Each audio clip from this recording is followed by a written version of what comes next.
Good morning, everyone. Thank you. Today is a normal board meeting, Tuesday, January 9th, 2024.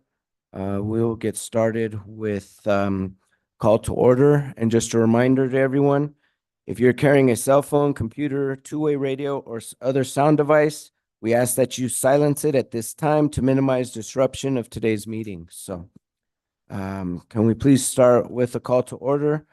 District 1. Good morning, all, and this is far from an ordinary board meeting, and I'm very excited for the new board that's going to be our new board member. They'll be sworn in and our new board. So this is Patrice Horseman, District 1. I am present and very happy to be here today. Thank you. Jeronimo Vasquez, Supervisor, District 2, current chair. And I just want to say thank you for being here. I really appreciate all of you in attendance today and look forward to a good meeting. Thank you. Not yet. District 4.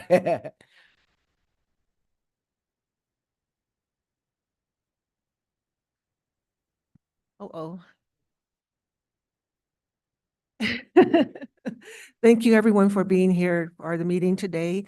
I'm Judy Begay, Title 4, District 4 Board of Supervisor. And I'd like to welcome Adam for being here with us today. Thank you. Thank you. District 5. Bennett, this is Lena Fowler, Coconino County Supervisor for District 5. Welcome, everyone. Thank you. And we have the call to the public. We will get to afterwards the appointment, and then we will have our new District 3 Supervisor introduce himself. Yes, thank you. I'll jump ahead. Pledge of Allegiance, please. Everyone rise. Pledge allegiance to the flag of the United States and to the republic which stands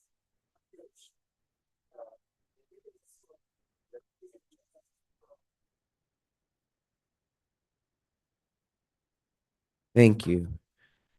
Now we'll move on to the call to the public. This will allow for any comments from the public. So please note that issues presented during the call to the public that are not on the agenda cannot be acted on by the Board of Supervisors. For items not on the agenda, individual supervisors may ask questions of the public but are prohibited by the open meeting law from discussing or considering the item. If you would like to make comments regarding the public hearing item, please hold your comments for the public hearing. Individuals are limited to 3 minutes for their comments. We will take the public comments from those in the room first and then take public comments from those who have joined us virtually. Clerk Daly will explain how the public can provide comment. Thank you, Chair Vasquez. At this time, if anyone would like to provide a comment, you can fill out a comment form that's by the door and hand that to me. And I can either read the comment for you or you can come up to the podium and read the comment. If you've joined virtually, you can hit the raise hand icon that will appear if you hover towards the bottom of your screen. You click on that hand, that will raise your hand and notify us that you would like to speak. If you've joined us by telephone, you can hit *9, and that will raise your hand and notify us that you would like to speak. And Chair Vasquez, I do have a comment form filled out for Jill Stevenson, who would like to make a comment. Please come forward. Thank you.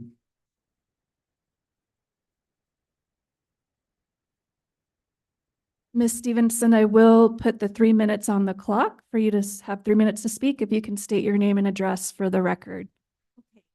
Jill Stevenson, 1913 East Linda Vista Drive. Excuse me, in Flagstaff. I have to admit, this is my first time at a county supervisors meeting. It's a little intimidating. So I am a volunteer with Northern Arizona Climate Change Alliance, NASCA.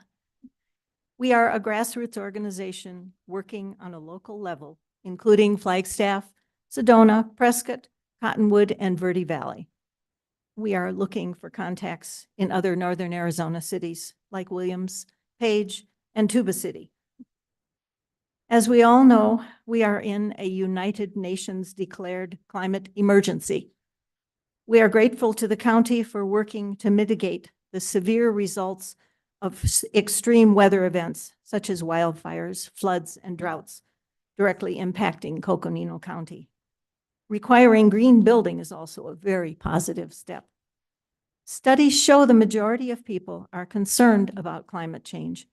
Many individuals are trying to reduce their carbon footprints, but it is difficult for all of us to change our habits. Cities and counties with their huge impacts on the climate need to lead the way. It is certainly encouraging that public input is being facilitated for the 4-scenario regional plan proposal. The outcome will affect us all. In order for NASCA volunteers to focus on particular interests and goals, we have climate action teams, or CATs. These include Ped and Pedal, which is urging the city to prioritize bicycle and pedestrian safety.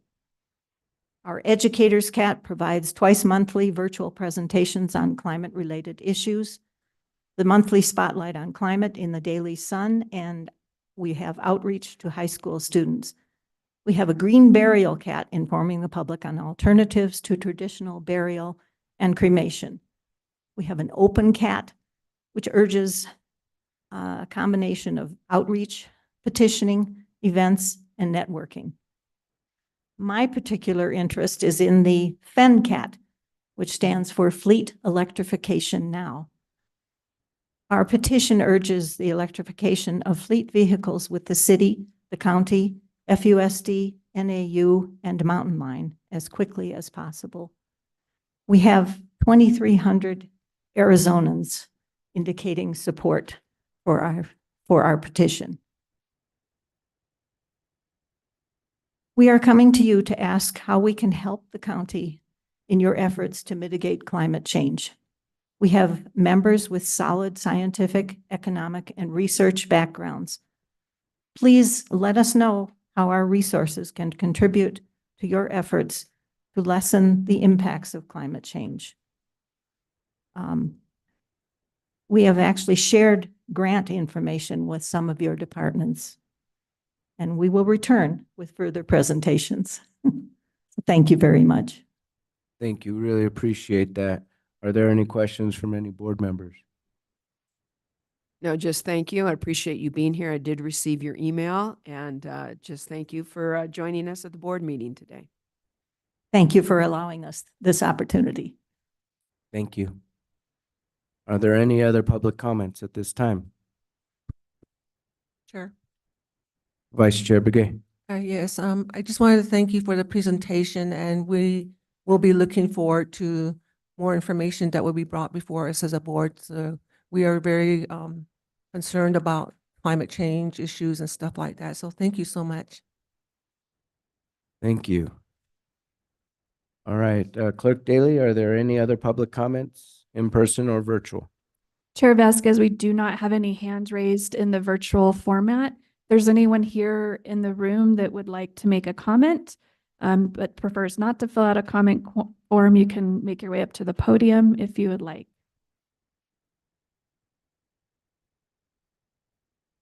And it looks like we do not have anyone in the room that Oh wants. to man, fill a I was comment. really hoping that someone would get up and speak.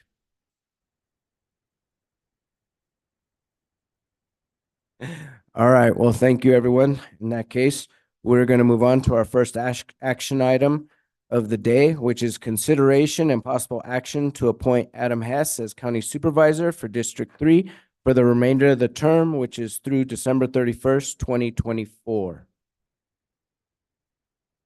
Supervisor Horstman. Yes, it's certainly my great honor and pleasure to make a motion that we, the board, appoint Adam Hess as County Supervisor for District 3 to serve the people of District 3 in Coconino County the remainder of the term, which is through December 31st, 2024.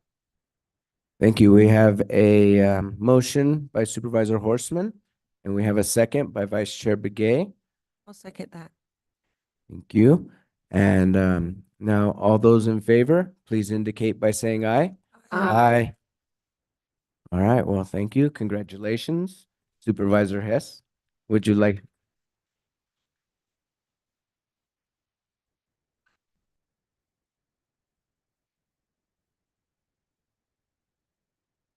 Would you like to introduce yourself? Yeah. Had to take a breath there. This is exciting for me.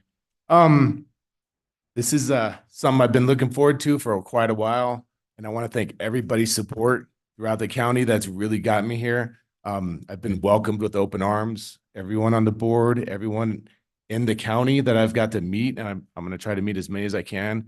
And I'm just really excited. About me, I live in Belmont. I have a couple acres. I have a compound with my parents. We're living that dream. It's a dream come true to live out there. I grew up in Flagstaff. I went to NAU. I went to Sonawa High School, and now I'm back, and I get to be home. And I'm really looking forward to helping the community. That's my number one focus is just really getting out there, meeting the people, and finding out what I can do for them, and helping any way I can. And then really being on the board is so exciting for me. It's a bigger deal than I really thought it was, and I'm really proud to be here. So thank you very much. Thank you, Supervisor Hess. And now we will be asking Judge Reed to come. Are there any comments, or am I right? Yeah. Okay, Judge Reed, if you please come forward, and we will go through with the swearing ceremony. We'll save comments afterwards.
So now we'll open it up to comments from supervisors.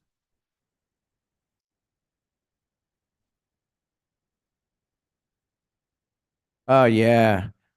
I'm sorry. Former Supervisor Ryan, will you please come forward and address us? Thank you. Lindsay, what do I do? Actually, Matt Ryan, former Coconino County Supervisor, retired as of December 31. And my address is 1235 West Cochran Avenue. And that's Mountain Dale, which is in the Flagstaff area. I am here to congratulate. I've just been very impressed by you. For the people in District 3, I know your heart's there and you're committed to it. And I'm wishing you the best of luck on doing it.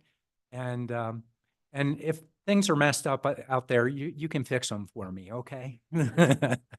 But congratulations, and you have a great board, wonderful staff in Coconino County. That communication's key, and you know that. But congratulations. You bet. Thank you.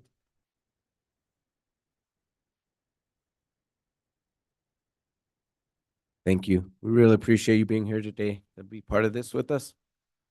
Are there any other comments from current board members? Supervisor Horseman. I'm sure we'll probably go down the line here, but first of all, Adam, first and foremost, welcome. We really look forward for you to be here with the board and to help to do the county's business. And, I know that you have big hiking boots to fill, but I also know you are more than up to the challenge.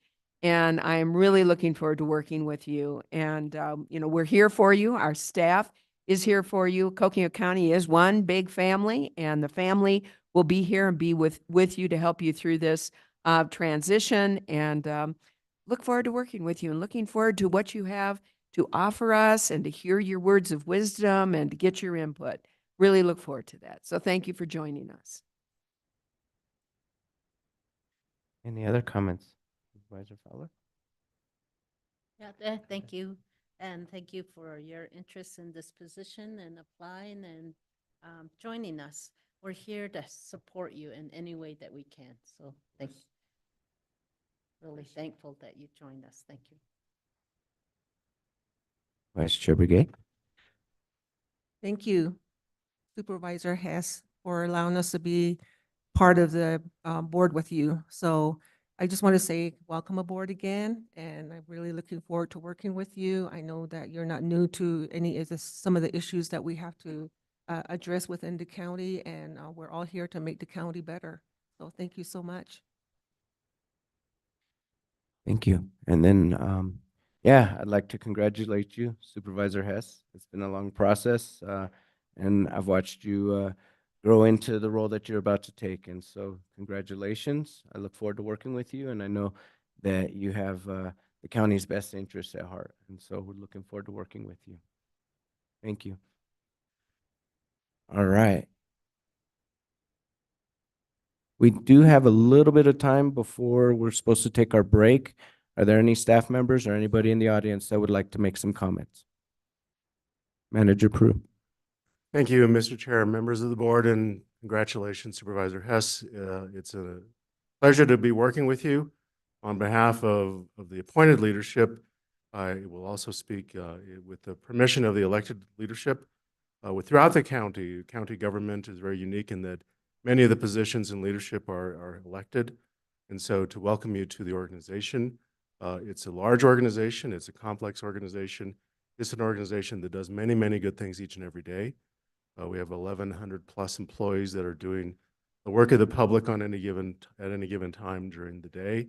But on behalf of them, we are here to serve the entire county and look forward to working with you in working on the issues within District 3, but also with the county as a whole. But again, you certainly have our support from the staff side to do everything we can to continue the public service that we do so well each and every day. So congratulations. Thank you. Thank you. Are there any other comments at this time? Okay.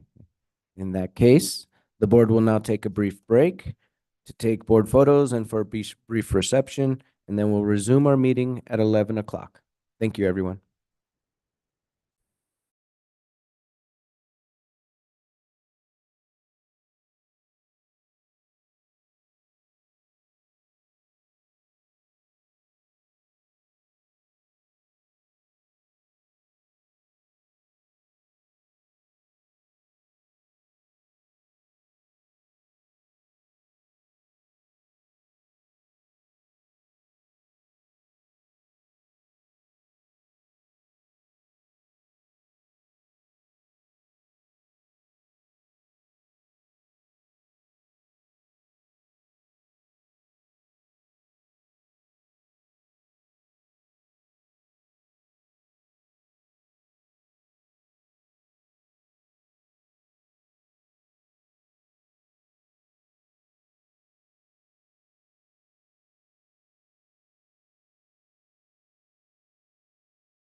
Okay, everyone, can I have your attention, please, so we can get started? Thank you. All right, our next item is a proclamation. Consideration and possible action to approve a proclamation designating January 2024 as Human Trafficking Awareness and Prevention Month. Michelle Rucker, the Director of Human Trafficking Services with Northland Family Help Center, will read the proclamation. Please come up. Thank you.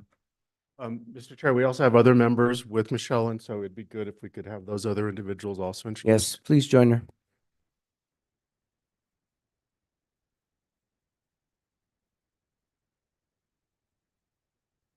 Thank you. Whereas Arizona's geographic location and network of freeways make it a hub for illicit activity, and according to the U.S. State Department, Arizona is a main destination and transit point for labor and sex trafficking within the United States and multiple regions of the world. And whereas the biggest misconception is that trafficking is something that happens overseas, but local and federal law enforcement have indicated that sex trafficking is happening in Arizona at an alarming rate and is estimated to be a 12 billion per year industry. And whereas sex trafficking is a high profit, low risk business where the commodity can be sold repeatedly, while there appears to be a growing demand fueled by easy access through the internet and a ready supply of children and adults that are constantly being recruited and exploited. And whereas in the past 6 years, agencies in the Flagstaff community have come into contact with over 570 adult and 50 juvenile victims. And through the monitoring of local sex buyer websites, it has been found that there is an increasing level of demand for the purchase of commercial sex in Coconino County, which is widely understood to be a primary cause and driving force behind human trafficking crimes. And whereas the Flagstaff Initiative Against Trafficking, FIAT, is a community collective of professional service providers and volunteers who want to end human trafficking by constructing a unified response for trafficking victims and survivors to get out of the life safely, educating and bringing awareness to our community about human trafficking in order to drive down demand, and collecting data to determine the true impact of human trafficking in Flagstaff. Now, therefore, we do hereby proclaim January 2024 as Human Trafficking Awareness and Prevention Month to bring awareness to this issue. Thank you. I'm Sasha Charles, Deputy County Attorney with the Coconino County Attorney's Office. Good morning, Heather Marcy, Northland Family Help Center. Good morning, I'm Kate Wyatt. I'm the creator of the Flagstaff Initiative Against Trafficking with Northland Family Help Center. Sure. So our office, in recognition of human trafficking as an issue here in Arizona and in Flagstaff, is interested in developing a unit dedicated to the prosecution of human trafficking. And I'm heading that unit. Thank you. Are there any comments from the board before we move forward?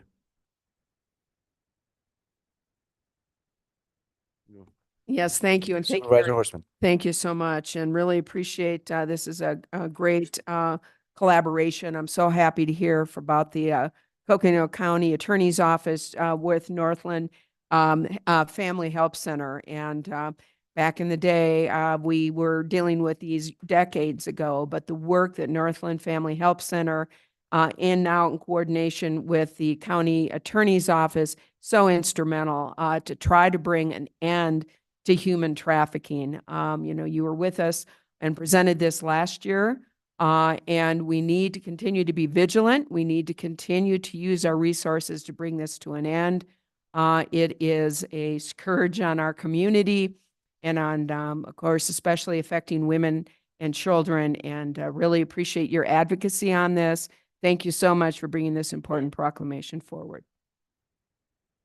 Thank you. Are there any other comments from board members? Supervisor Fowler. Yes, thank you. I Thank you so much. You're not just making proclamations, you are actually working out there and bringing education to our community. I attend the session that you had at NAU, very informative, pretty scary because you don't know when sometimes people are walking into it, people are targeted, the most vulnerable people, and they don't realize it. And a lot of times those individuals are our own family members, maybe our neighbors that are very innocent as to what is going on in this world. And yet they're the ones that get involved in this without really understanding what they're getting involved in. They think it's some kind of love. They think it's some kind of nurturing that they want and they need in their life at the time. But in what we see in Coconino County is a lot of mental health issues, behavioral health issues, especially after the pandemic. We keep talking about how people are reporting that they are lonely. They are in need to be talking to someone. And then they find someone that actually is all of a sudden is listening to them. And someone listening and looking like they're that somebody cares. And yet it's the wrong person that should be nurturing their needs at the time. And that's how they get sucked into it. So we all need to be very aware of it, really dangerous. This is really a dangerous field. So I just want to thank you for bringing that awareness into our communities and making sure that it is in the forefront of our community education. Thank you. Thank you. Are there any other comments? Vice Chair Begay? Thank you for the presentation and the proclamation. It's badly needed. And I know that, we really need to find more services and more ways of communication, regarding the issue at hand, and that, affects almost probably every family, somehow they're either relatives or whoever, have experienced that, and, it's not out there as much as we need to have it out there. So I just want to say thank you for your services, and I'm thinking Coconino County is a part of it. And that's something that we need to do, is have a lot of partnerships in this endeavor. So thank you so much. All right, thank you. I'd just like to say thank you for bringing this proclamation to us. The work that you do is so important. It's really encouraging to know that there's going to be a new unit within the county attorney's office focusing on these crimes. That's so important because we need to protect our county, and it's a concern that the numbers are rising in Coconino County. And so thank you for bringing this awareness, and please keep up the good work. And as was mentioned before, stay safe, take care of yourself. And, this is hard work to do, but you're doing crucial work. And so thank you. And are you ready to take a motion? Yes, is there a motion? Yes, and it is obviously very important that we acknowledge and approve the proclamation designated January 2024 as Human Trafficking Awareness and Prevention Month.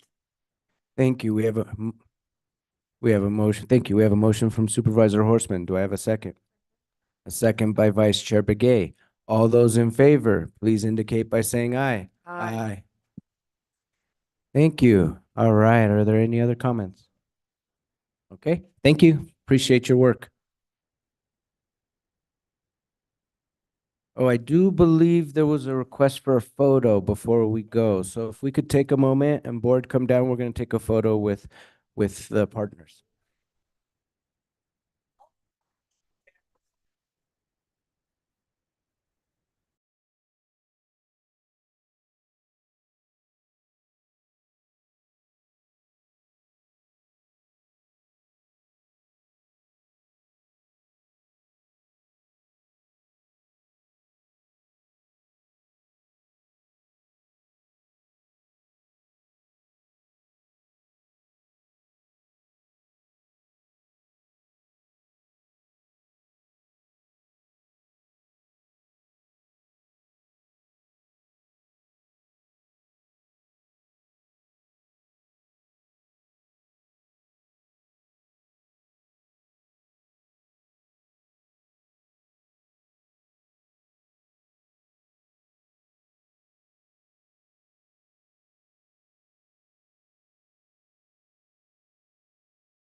All right, thank you, everyone. Now, may I have a motion to resolve as the Library District Board of Directors? We have a motion by, I believe, Vice Chair Begay and a second by Supervisor Horseman. Vice versa? So who did? Me? Oh, my bad ear and I didn't hear. I apologize. So we have a motion by Supervisor Fowler and a second by Vice Chair Begay. All those in favor, please indicate by saying aye. Aye. All right. Now we're going into the library district. Consideration and possible action to appoint Damaris Hill as the Coconino County Librarian effective January 9th, 2024. Mr. Chair, members of the board, I'm going to introduce the topic, and we have, of course, our partners from the city of Flagstaff with us today, including Damaris Hill, who is actually, this is her second day, third day, second day on the job. And so she is going to be absorbing a lot of information. But one of the things that is very unique is that our partnership with the city of Flagstaff is very unique. When you look at library districts in the state of Arizona, it's probably more unique than what you would find anywhere because it is built on a trusted partnership that we've had with the city of Flagstaff for decades. One of the first projects I was assigned when I took the job of assistant to the county manager back in 1991 was the library district. And that was to provide some structure and work with the libraries, because prior to that time, all of libraries in their role as libraries all approached the library district and you as the board of directors independently. And that certainly did provide for a lot of things to track during budget time and throughout the year. And so one of the things, though, when we look at the structure of the library district, you as the board of directors take certain ministerial actions related to the library district.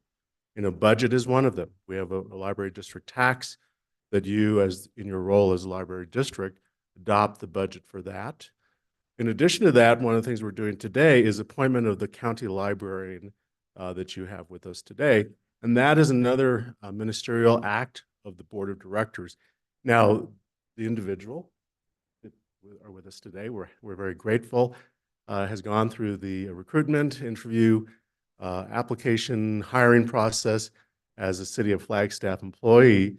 But again, based on the partnership that we have, in that the City of Flagstaff basically administers the library district for us, today you will be taking the act of appointing the librarian in her role.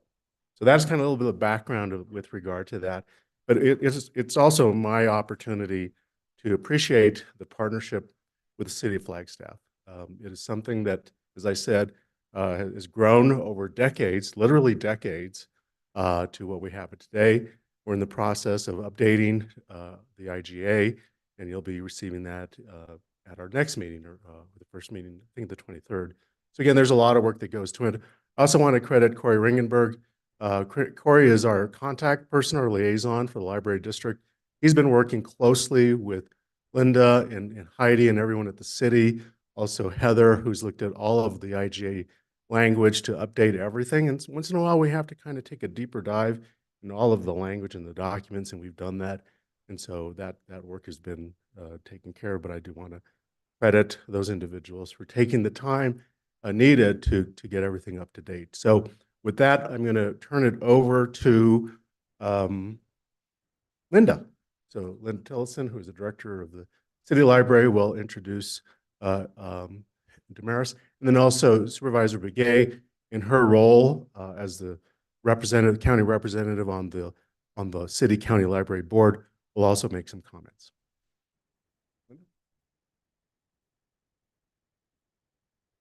Good morning, Chair and Supervisors. It's so fun to be here. This is the first time I've been in your chambers here, and it's nice to see it in person. I've only been online. So I just wanted to give you a brief background on Damaris Hill. And we conducted a recruitment for the position of Deputy Director of the whole library system. And then she also works as the county librarian. this has been a model that has been working well since we have libraries that are located so far away from Flagstaff. Having a person dedicated to working with them and supporting them has been a good model. So just a little background on Damaris, and then I'll let her come up. So Damaris, oh, I need these. Damaris received her MLS, which is her Library and Information Studies master's degree with an emphasis in public library management. What did you tell me? I didn't write it down here. Indiana University. She also served for 3 years as the director of the Anderson Public Library in Lawrenceburg, Kentucky. So that's where she's coming from. And she has also held positions in Gainesville, Florida, Charleston, Indiana, and a couple of other just progressively more responsible positions in library management. So we're really excited to have Damaris here. And we're so glad that last September, she came west of the Mississippi for the first time and toured Arizona and loved it so much that she wanted to be here. So with that, I'll turn it over and let you say hi.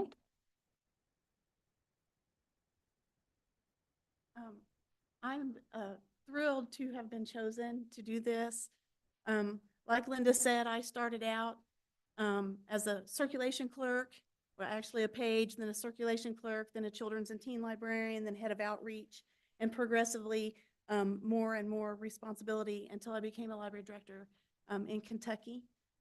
Never having been west of the Mississippi, my husband and I flew into Phoenix, rented a car, started in the Grand Canyon, and worked our way down to Tombstone, and fell in love. It's so beautiful here.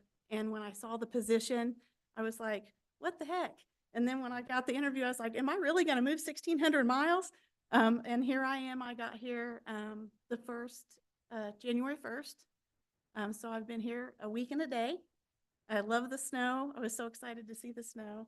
But I'm excited to be working with everyone, and I look forward to learning all about Arizona and Coconino County, and to be as much help as I can to the community.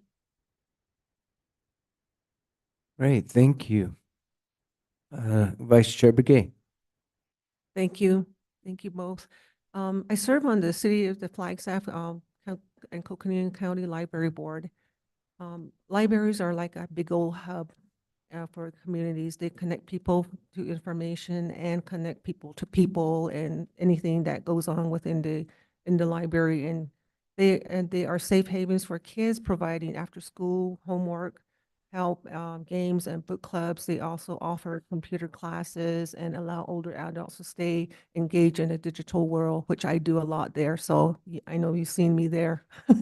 As a supervisor, I witnessed the importance of the libraries in our communities.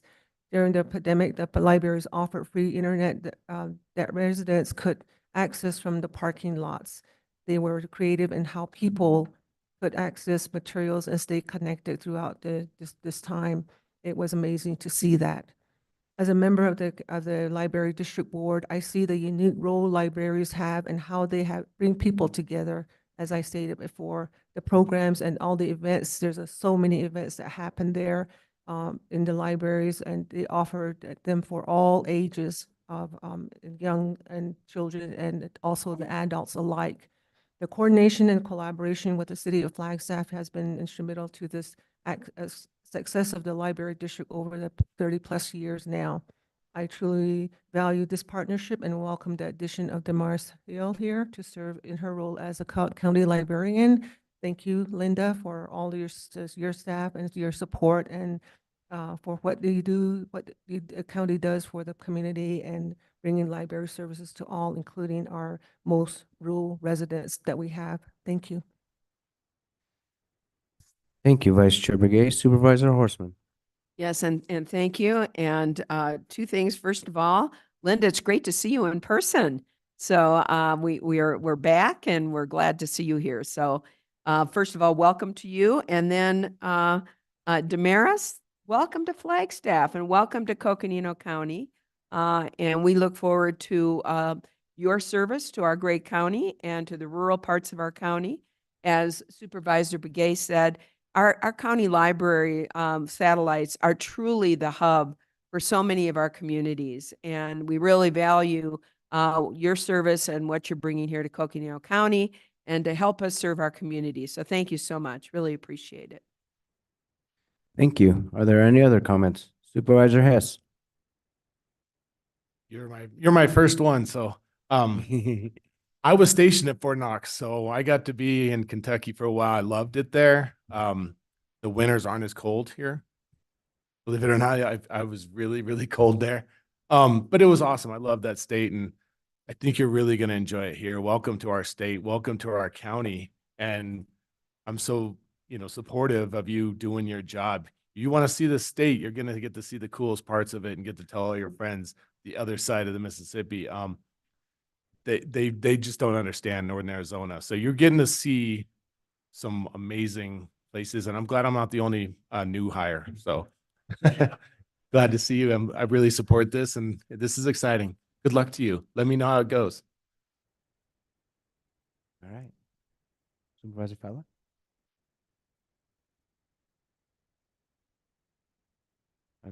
Supervisor Fowler.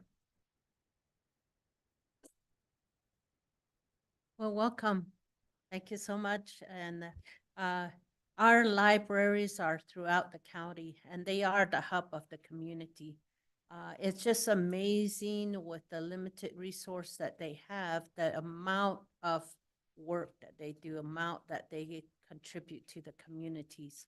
So, and they're so creative. That's what I really like about and they're pretty isolated as well every once in a while, but that's where the community does come together for reading children, reading hour, borrowing a computer to get their work done, students' work done, maybe job search. That's the other thing that's been really, really important. I know at one time we were really struggling because we had the limited so many minutes that you can be on a computer, and that the internet are so slow that you're not able to even complete an application for a job. So I think that has changed with the borrowing of the laptops. I think that has really improved. So I know through the years, the library has really improved and adjusted itself to fit the community's needs. So really appreciate that, and welcome and enjoy yourself here. And thank you to the team. Hi, Heidi. Great. Thank you. Yeah, welcome. We're really excited. We really appreciate the fact that you'll be able to service our whole county. Libraries play such an important role in our community. They're safe spaces for folks. They have access to reading materials, audio materials, internet access in some of our rural areas. They might be that only point for folks. And, here in the urban areas, there are different needs than out in the rural areas. And our county has so many diverse needs. And so we're really excited to have you come on board and bring your experience to come create and develop our library programs along your skilled set. So really excited. Thank you for your service. Mr. Chair, one other comment before you take the vote. We do want to, and I haven't discussed this, but we will plan to do it, is to have the Board of Directors of the Library District do a tour of all of our libraries throughout 2024. We have libraries located in each of your districts. And so each of the communities, including Flagstaff, of course. So we'll work with our partners at the city to arrange a library tour of the entire library system, because again, it's amazing what the libraries and affiliates in the outer parts of the county have done with little resources. A lot of that is dependent on partnerships, the partnerships that created the Tuba City Library. Lena has deep background in that area. Forest Lakes is a great partnership. Sedona, Fredonia, Page, Williams. Of course, we also have the Correctional Library out at the detention center, as well as our law library here within the courthouse. And so all of these, I'm probably missing one or two, but these comprise the system that we have. And again, it's a very unique partnership with the city of Flagstaff. And I think sometimes if you look at some of you talk to other counties, they have a very different structure where it's a separate library district setup. Ours is an integrated model with the city of Flagstaff being the main library, but again, they administer the library district on our behalf. And so we'll arrange that during 2024 for each of you to come out as a group to just tour all of our libraries. So back to you for the appointment vote. Great, thank you. And thank you for bringing up the tour. We'd love to have that tour and check out all the great programming across the county. Thank you.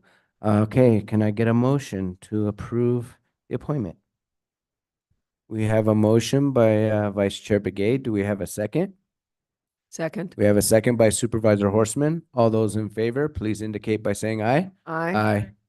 All right, thank you. Congratulations. All right, now, may I have a motion to resolve as the Board of Supervisors? We have a motion by Vice Chair Begay. Do I have a second? We have a second by Supervisor Hess. All those in favor, please indicate by saying aye. Aye. All right, we are now back as the Board of Supervisors, looking at our consent agenda. All matters under consent agenda are considered to be routine and will be enacted by a single motion. Are there any items that board members want to consider separately? Supervisor Horseman. Yes, just for a brief statement number 6. Okay, thank you. Are there any other items to be removed?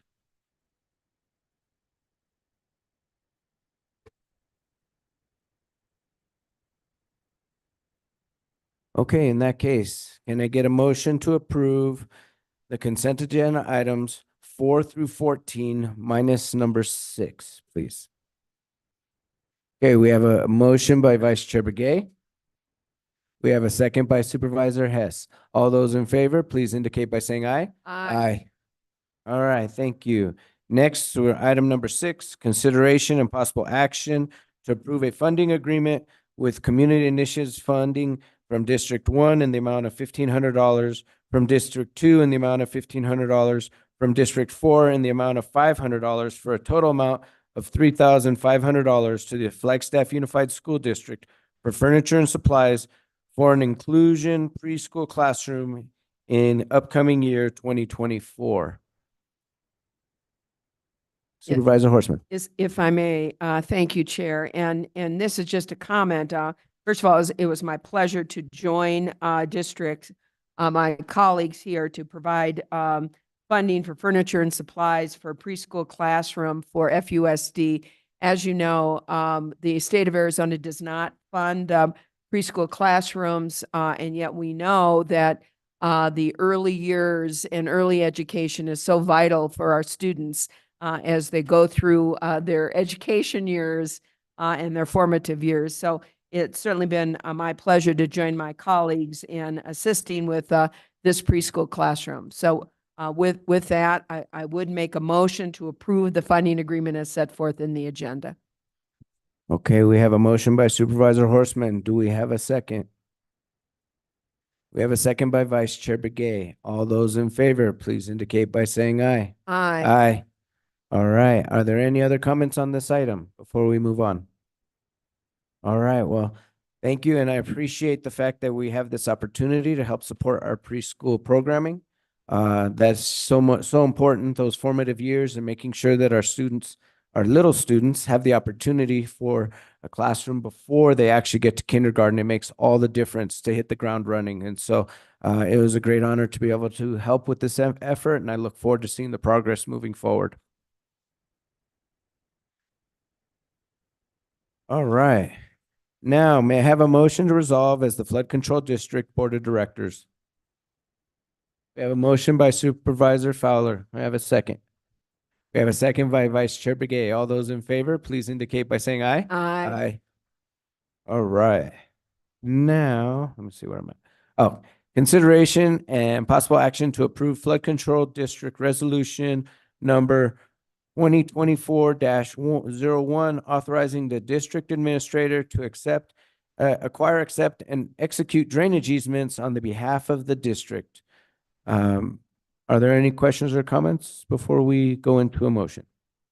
or excuse me, actually, do we want to remove this item to discuss it, or do we have a motion to consent agenda item 15? Nobody wants to remove it. I would go ahead and make a motion to approve Flood Control District Resolution number 2024-01 as set forth in the agenda, consent agenda. Thank you. We have a motion by Supervisor Horseman. Do I have a second? We have a second by Supervisor Hess. All those in favor, please indicate by saying aye. Aye. Aye. All right, thank you. Now may I have a motion to resolve as the Board of Supervisors? We have a motion by Vice Chair Begay. Do we have a second? We have a second by Supervisor Hess. Thank you. All those in favor, please indicate by saying aye. Aye. Aye. All right, thank you. We are now the Board of Supervisors. Our next item is a public hearing. We will have staff present, and then I will ask for comments from the public. At that time, Clerk Daly will provide instructions on how to provide comments in person and virtually. First, we will start with staff's presentation.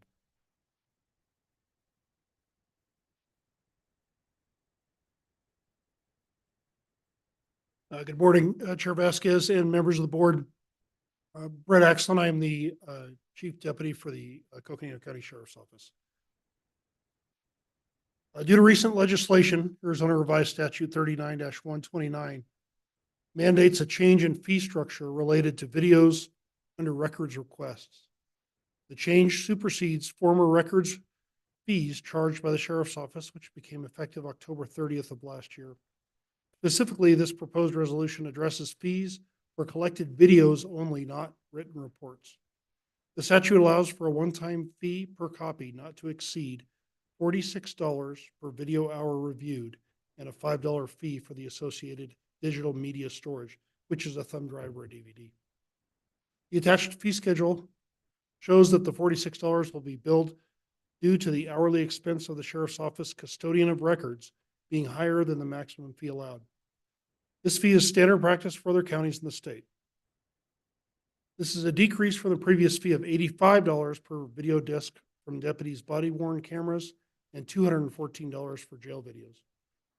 It is important to note that the Sheriff's Office does not charge a fee to victims of crimes for the same video requests. Fees for records requests are collected by the Records Division of the Flagstaff Police Department as they are contracted through our co-location agreement. The fees offset a portion of our contracted agreement. Notice of this resolution was published in the Arizona Daily Sun legal notices on December 16th as required by statute. All right, thank you. Are there any questions or comments from board members at this time? Supervisor Horseman. Thank you for being here and for presenting on the public hearing here today. It sounds like this is kind of a cleanup because of a change in statute. Is that correct? Yes, Supervisor Horseman, this was a statute change. Thank you. Thank you. Are there any other questions? My question is, it sounds like it's a good thing that the fee is going to go down for the public. Why did it go down so much based on statute? I'm not aware of any of the conversations. I don't know if our attorney would be able to comment on that. This is actually a new statute. The statute, previously, these videos would simply fall under public records request law, which allowed the county to recover certain costs associated with producing public records. This is the first of its kind statute that I've actually seen. So the $46 is brand new. I believe when the county set those other fees that Deputy Axlin mentioned, Chief Deputy Axlin, sorry, mentioned, that was based on a study conducted by the county into the cost to the county for producing certain records. And as the Chief Deputy mentioned, this $46 per video hour reviewed is actually less than it costs the county to produce those records. So it's a great thing for the public, but it does mean that it will, in some regards, cost the county money to produce these records. Okay, thank you. Are there any other questions or comments at this time? Supervisor Fowler. Yeah, so I'm just wondering that, we've been,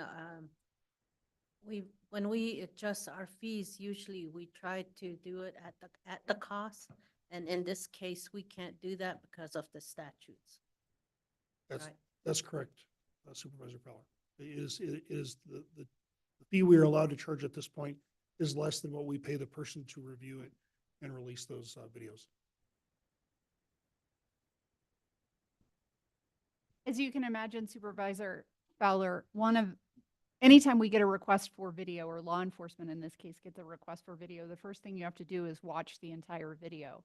And as you can imagine, if you have a scene with 7 officers at the scene for an hour, that's 7 hours worth of video that we're watching. But under this statute, we would be capped at that $46 for the hour. So you have to not only watch the video the first time to see what needs to be redacted, then you have to go back and make all the redactions. Then you have to watch it again to make sure that you captured all the redactions that needed to be made. So the estimate that I've always heard is that for every hour of one officer's body worn camera that you might be watching, it takes a minimum of 3 hours of work time to actually complete the redaction. So it takes a lot of time to do, in this digital age, all of the work that's necessary on these videos that are being produced. Okay, are there any other questions? Do we know, I guess since this is brand new, we don't know the exact impact of what this will have on our county, but I'm sure we'll have those conversations as we start seeing that impact. Do we have any projections on how much it's going to end up costing the county to be able to cover these requests, or have in the past and now we're capped? We do have a lower estimate on that, and in the recent past, we've charged about $5,000 for that. We believe that this new statute will cut that in half to about 2,500, but those are just rough estimations. Okay, so, and that's per case, or that's total? Oh, okay. So we're not talking about hundreds of thousands of dollars here. We're just talking. Okay. Thank you for that clarification, because, we know that body cameras are used, but we don't, generally, we don't know how often that's used. So appreciate that clarification. All right. Are there any other questions or comments at this time from supervisors? All right. Thank you. In that case, we are moving on to the public hearing. The public hearing is open. We'll now take comments. When you are called on to speak, announce your name and place of residence. Each speaker will have 3 minutes to speak. Please make sure that your comments are directed to the topic. Clerk Daly, please explain how those here in person and those virtually can provide public comment. Thank you, Chair Vasquez. At this time, if there's anyone present in the room that would like to provide comment, you can make your way to the podium, or you can fill out a comment card by the door and I could read your comment for you. If you've joined us virtually, you can hit the raise hand icon that will appear if you hover towards the bottom of your screen. You click on that hand, that will raise your hand and notify us that you would like to speak. If you've joined by telephone, you can hit *9, and that will raise your hand and notify us that you would like to speak. At this time, Chair Vasquez, there's no one in the room that would like to comment, and I'll just look at the Zoom. There are no hands raised in the virtual format. Okay, thank you. We'll wait 1 minute, see if anybody emerges. Want to make sure our public hearing at least has a couple minutes into it.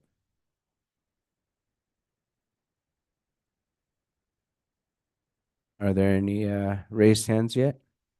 Chair Vasquez, there's no raised hands, and I did check the email for board comments, and there are no emails as well.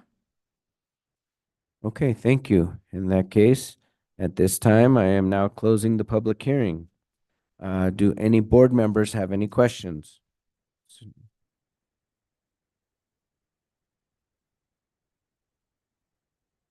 Okay, in that case, may I have a motion to adopt Resolution 2024-01, updating the Sheriff's Office fees charged for copies of videos to comply with ARS 39-129, which took effect October 30th, 2023. So move.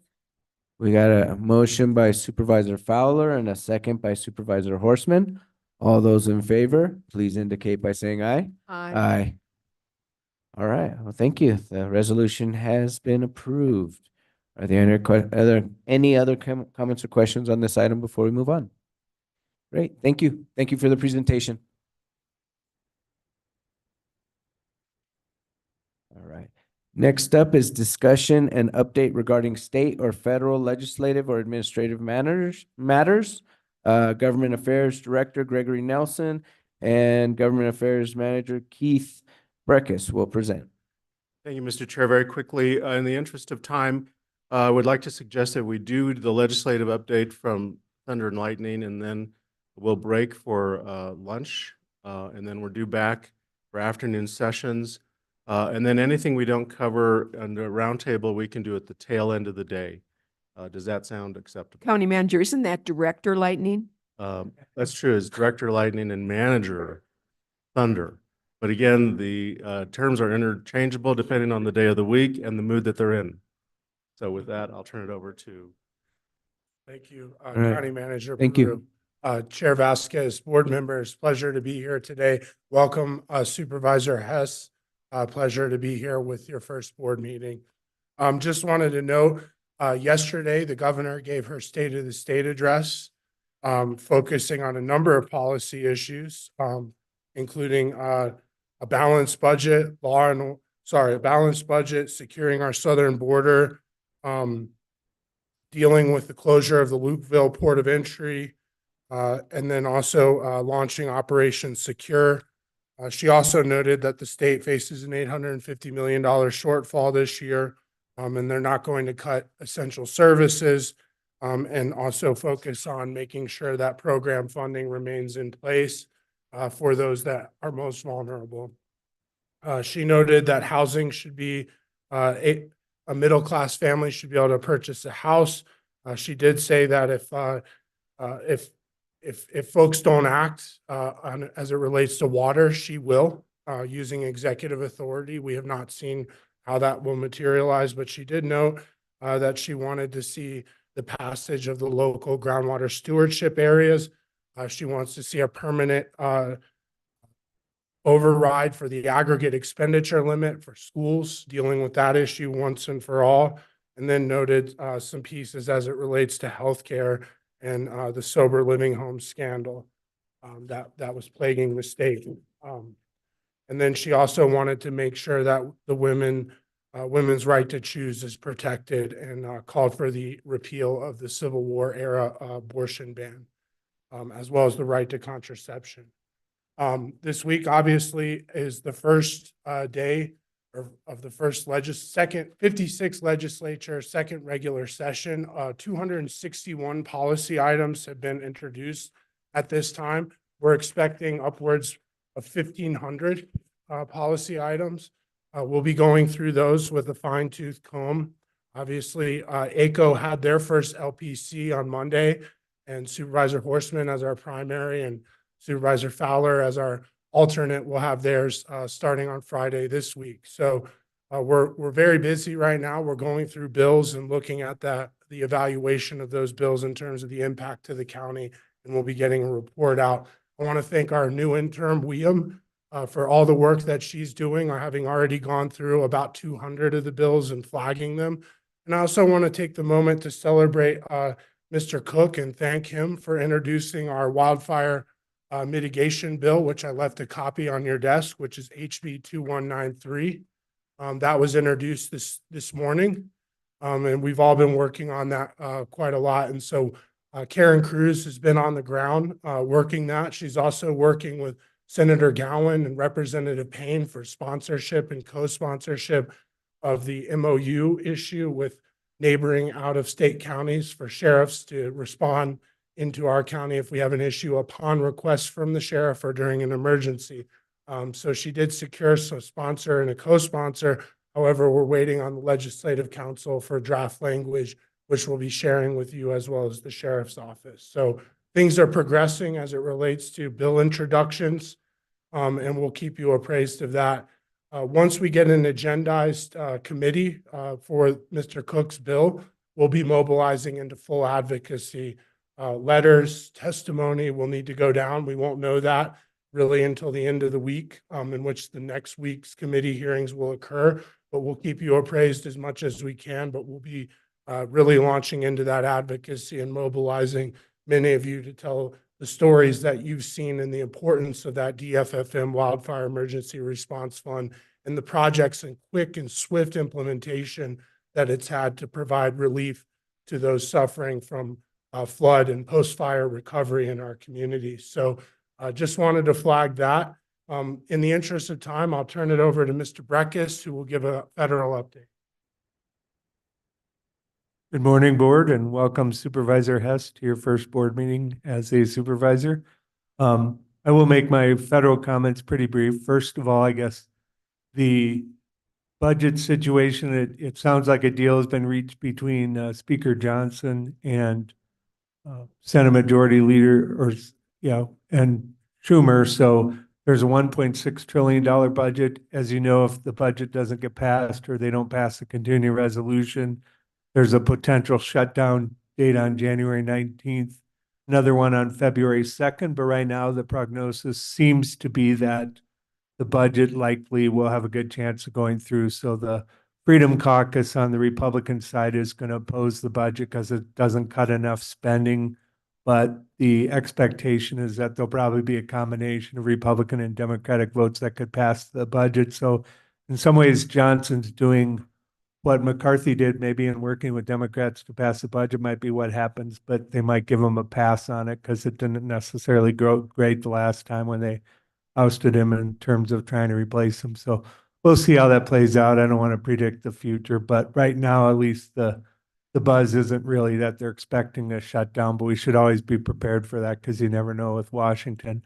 On the other side, I guess the other thing that we're looking at, and we had really good news that Gregory shared from the state with Representative Cook dropping the DFFM bill.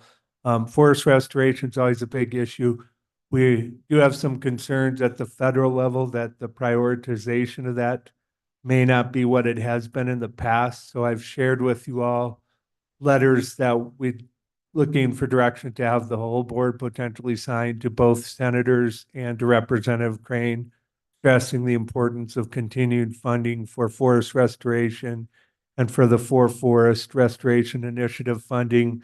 The collaboration on Fry has been really good at getting us to this point. There have been some issues with implementation, but the county, I think our position has been that the work needs to get done, and whatever challenges we face on the way, this is not a time to sort of pull out or take money away. So you're welcome to look at that, and we hope to have the direction to move forward and send those to the federal delegation as early as possible. Anything else, Greg, that you want to share on that? No, just to note also, we did prepare a draft letter from Representative Griffin's committee. We will change that to Chair Griffin and committee members on that heading to send to the full committee for the DFFM reauthorization. So we're seeing a number of fronts as it relates to our advocacy on forest restoration and the need to continue vital programs at both the state and federal levels. Okay, thank you. We have a question from Supervisor Fowler.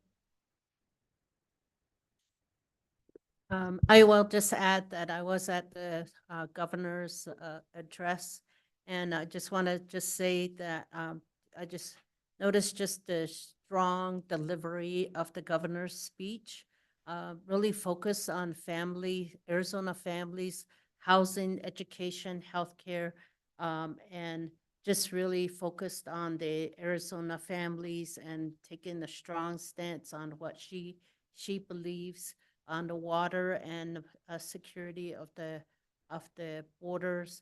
And also just her delivery was recognizing just the forests and mountains of Arizona. And we kind of like, hey, that's Coconino County right there. So anyway, it really focused on our economy so that we can have a well-rounded families in Arizona. So I thought that was very strong, and it wasn't like a partisan or anything. It was right down the middle, and really appreciate her delivery of the address there. So Thank you, Supervisor Fowler. thank you. Chair Vasquez, if I may, just to note, the governor's executive budget recommendation will be coming out on Friday. We'll be making sure to analyze that, provide updates to you to keep you appraised as to what the governor's priorities are. And then we'll also, we did send a letter, thank you, Chair, prior to the Christmas holiday, asking for the DFFM fund to be included within that executive recommendation. So we have been advocating on that front as well. Thank you, Supervisor Fowler, and then Yeah, Supervisor Horseman.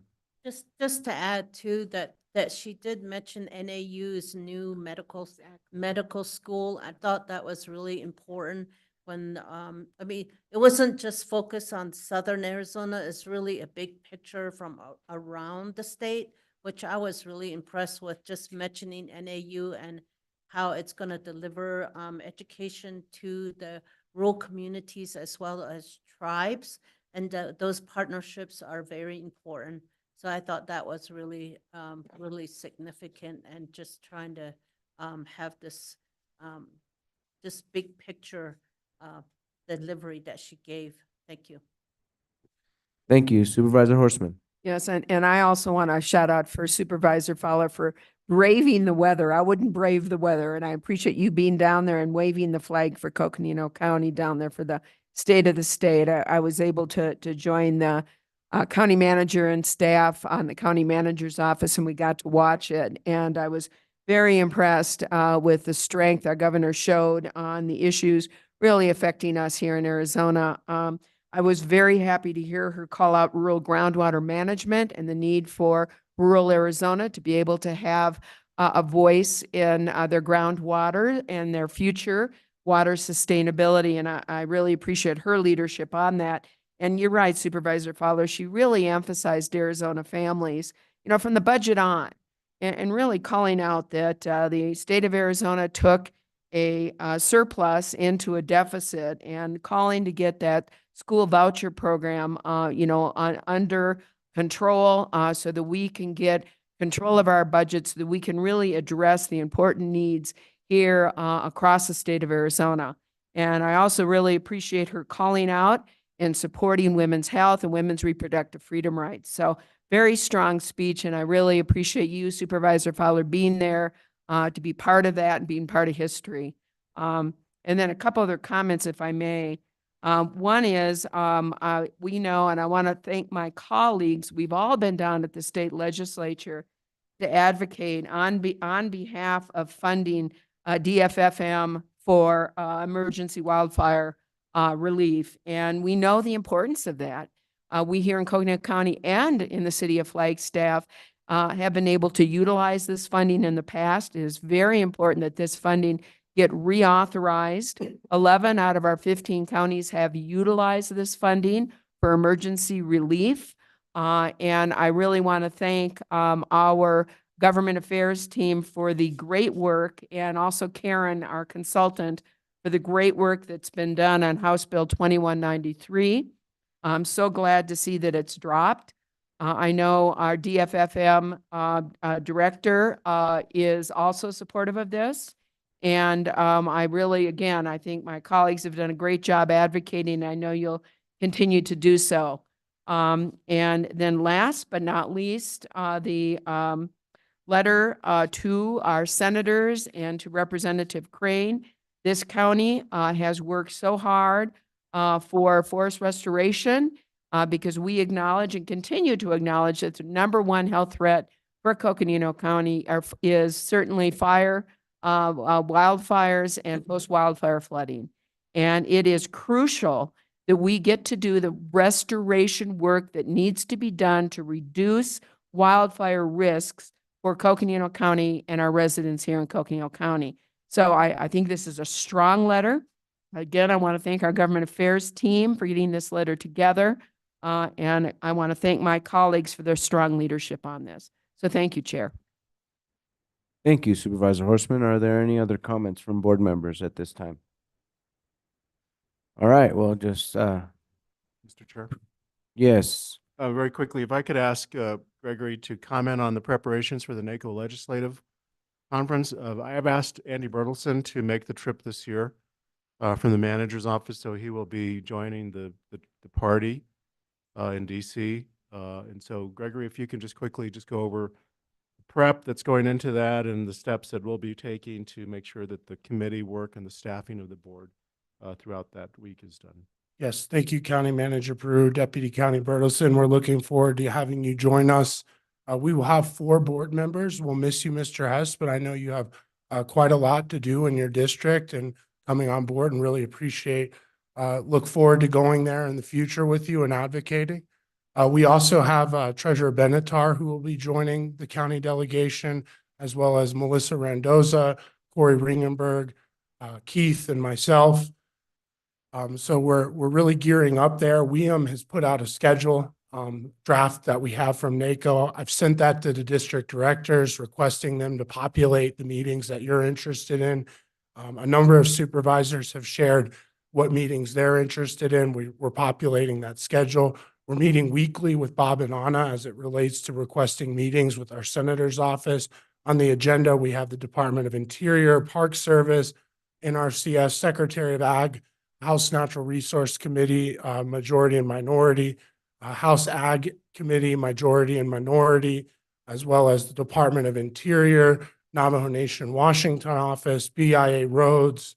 I believe we also are looking at meeting with the U.S. Forest Service as well. So there's quite a lot of agencies, even Veteran Affairs. We're working to populate that. We'll share a schedule as soon as we can. As you know, in DC, meetings don't usually get scheduled more than a week out. So Bob and Anna haven't even reached out at this point because it just doesn't work like that up there, and they're busy working on their budget. So as soon as we have that, we'll share that information. We're looking to leave on Tuesday, February 6th, head down to Phoenix. Keith and I will be reserving an SUV from Fleet Services to carpool down for anyone who wants to go, and then flying out on Wednesday, the 7th of February, and returning on Wednesday, the 14th. Jay Smith and Lucinda will also be there. Sorry, I forgot to mention them, but they will also be there. And we're setting up some meetings with staff for Lucinda and anyone who's interested as it relates to fire and the Wildfire Commission's work. So we'll have a packed, robust agenda. It'll be exhausting, 15, 18-hour days. We've also requested Bob and Anna to reserve some time for us to dine together and debrief after each day, Thursday, Friday. And so we're looking for a packed agenda as we head into this. And so we've reached out to all of our departments that usually provide leave behind materials. They're actively working on that: Public Works, Flood Control, Forest Restoration, County Attorney's Office. Our federal agenda, Mr. Pellegrini, I want to thank him for putting that guidebook together. We're getting that printed now that we have Mr. Hess's official portrait. So that's heading to the presses today, and we'll be ramping up our advocacy as we head into DC. Just so you're aware, we also are heading down to the Capitol next week. NACOG is scheduling a Council of Governments legislative day. I know a number of you have been invited, but Mr. Fetzer would like to see anyone who's down there come over and break bread at the League building with our legislators. I'm going to call him at lunch just to check in. He reached out to me this morning, but that's a really great day that we'll be able to engage next week with our legislators, as well as the CSA board meeting. So really look forward to that. We'll be briefing you all on the policy initiatives as it relates to that and the federal agenda as we go forward. Thank you, County Manager Peru. Thank you. I appreciate that and appreciate the update, both on the state and federal level. Looking forward to seeing how we can manage through this legislative session, both on the state and federal level, so that we can maximize our support for our projects in Coconino County. And it's very encouraging that we have that the bill from Representative Cook, and look forward to seeing that go through the process of getting funded. We hope that it goes through. And Mr. Chairman, if I may, one thing we'll need to be watching, and I say this so everyone's aware, is there will be pressure to shift costs to the county this session. So we will be watching that and maintaining our advocacy as it relates to making sure the state pays for state services, as well as maintaining local control to deliver programming sufficient to our community needs. So with that, I just wanted to mention that that's something that's always in the back of our minds as we evaluate legislative proposals. Thank you. Are there any questions or comments? All right, in that case, thank you for the report.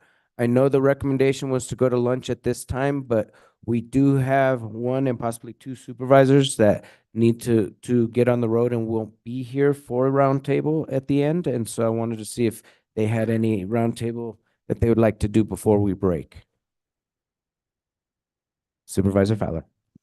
I just want to just update everyone that we are still working on the sober living with which the governor actually mentioned in her speech as well. Many of those cases are from our office or were informed, and we were able to get it out into the state to the working with the department, and really it's this Senator Hatati. We've been working with her on that. And then the PUA also, which is the federal unemployment issue that we've been talking about many letters from the Arizona Department of Economic Security. Over 20,000 letters went out across Arizona. The state of Arizona is actually more than that. I think another 10,000 went out. So if there's any new letters that anyone received that says that you may have committed fraud by accepting federal unemployment during the pandemic, then please contact my office. We're working on those cases. And now we're at the point where we may be getting an audit done by the Arizona auditors so that, we need to report our cases. I know I received a credit card from Department of from DES during the pandemic saying that I'm eligible and unemployment, and I can now draw down the the benefits. But I was able to report it, but there was not a reply. And our county manager, Steve Peru, saying we need to submit a statement saying that we did this, and now that's going to be investigated. There are others that are cases that are out there. So if you know of anyone receiving these letters, please bring them to our attention. So those are ongoing.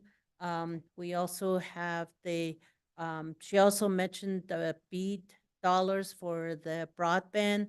I know our county is really working on that. We're also working with Navajo Nation as well as other tribes. So it is really important that we stay on top of that just throughout this whole process. There's so many deadlines that are coming up when it comes to these federal dollars that are that's here, infrastructure and other federal dollars. Those deadlines are coming up very fast, and just letting everybody know that we're really in tune with that as well. So thank you. Thank you, Supervisor Fowler. I believe all the rest of our board will be here for the afternoon. So that was the roundtable that we needed to get through because we know that Supervisor Fowler will be heading down to Phoenix. So we appreciate your report, and we will break until lunchtime. Thank you, everyone.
We do have quorum, so we will get started.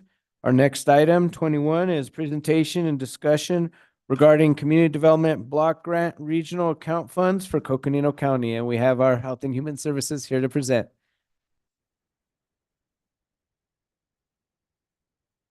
Please do.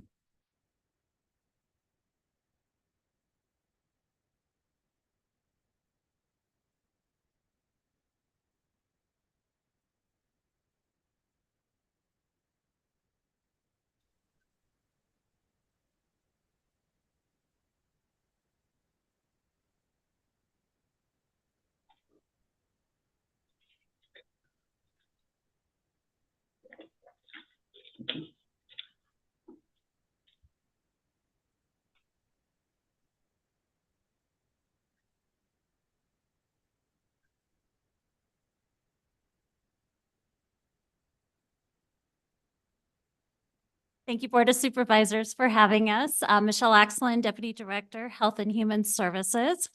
Today, I'd like to introduce Kevin Goss. He is with Community Development Block Grants, otherwise known as CDBG with NACOG. And he is the program manager with NACOG, assisting us in this grant process. About every 4 to 5 years, Coconino County with other entities do a rotation of the grant money that comes through. Kevin is going to explain the process to us and lead us on to next steps. So I will turn it over to Kevin and then be able to answer any questions. Great, thank you. Good afternoon, supervisors. Can you hear me okay? Yes, we can. All right. Basically, Coconino County is up for an entitlement grant. It's from the regional account of Arizona Department of Housing. And this hearing is to select or prioritize at least one project, and the county is able to select up to 3 for your pot of funding. I believe somebody's there that can advance the slides. There you go. So these are HUD funds. So they're federal funds that are passed through the Department of Housing at the state level. And then NACOG has a method of distribution that we work with the counties, cities, and towns of Northern Arizona to distribute these funds as equally as possible through our region. And the county itself gets the funding every 4 years. And any projects that are selected by the Board of Supervisors must meet at least one of 3 national objectives. Next slide, please. And the first objective is the low to moderate income benefit. And this is how most projects are qualified. So at least 51% of the project beneficiaries' incomes must be equal to or greater than 80% of the county's median income. They call it area median income. In Northern Arizona, it is at the county level. Or at least 51% of the beneficiaries of a project must belong to a target group. And these include elderly people, disabled people, homeless, abused children, battered spouses, illiterate persons, and people living with AIDS. Next slide, please. Another national objective that your project could meet is slum blight. So aiding in the prevention or elimination of slums or blight. Or the final national objective is urgent need and health hazard benefits. So the activity could be designed to alleviate conditions that are a serious and immediate threat to the health or welfare of the community. Next slide. The county is expected to receive about $326,000. We won't have the final allocation probably for another couple months, but it should be within 5% of that usually. Funding is for non-entitlement areas. And so that means, so in Coconino County, the city of Flagstaff gets its own direct entitlement from HUD, and then the tribal lands get their own direct entitlement. So the funding is for areas outside of those that I just mentioned. It must meet the CDBG funding priorities, and the federal statutes must be followed for construction. So areas that you could do is the rural areas of the county, places like Fredonia, Williams, or Page. And these are some examples of eligible grant activities: public works projects, public services, that type of thing. Next slide. The first hearing was held December 6th, and these were the ideas that were brought up at that meeting: rental and utility assistance, mortgage assistance, expansion of resource navigators for seniors, including services, and that would be in Page, Fredonia, and Williams. Senior food cost for Fredonia, Page, Williams due to inflation. However, that could not move forward because it does need to be a new service or an expansion of service, not just to, a continuation of a program. Another idea was vehicle for senior field trips in Williams, but we reached out, or we did more research and found that the only types of vehicles that can be purchased through CDBG are fire trucks. And then the last idea was micro farming or a community garden at the senior center. These are some of your county's previous CDBG projects. So you can just, look through those yourselves. But generally, they are social services or, some type of infrastructure improvements or facility improvements of a public facility. Next slide. These are the most recent. So you've had a housing rehabilitation program, mobile dental clinic. You've had most recently transitional housing for justice-involved individuals at risk of being homeless.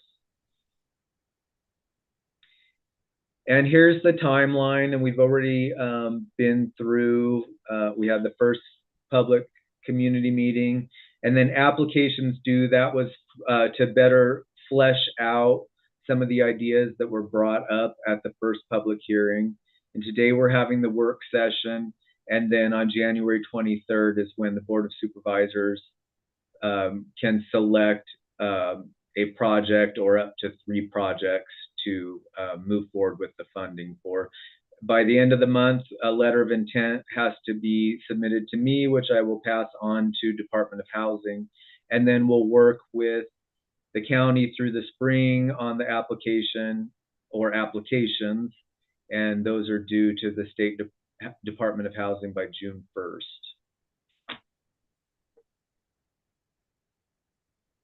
And this is like a 1-year process, so the awards usually come out in the fall, sometime around October. And if an environmental review is required, then it would need to be done prior to an award.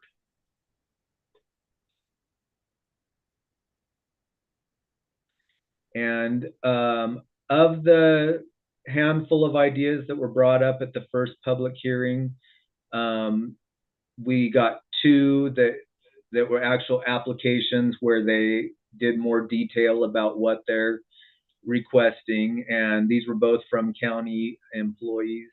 And one was for an expansion of senior services in Fredonia, Page, and Williams, and that would be for half of your total award. And they're projecting that 50 seniors would benefit from that. And then the other was for rental and mortgage assistance, and they estimated 51 people would benefit from that. And that is for providing up to 3 months of assistance to pay mortgage or rent bills for people who are behind and are at risk of losing their home.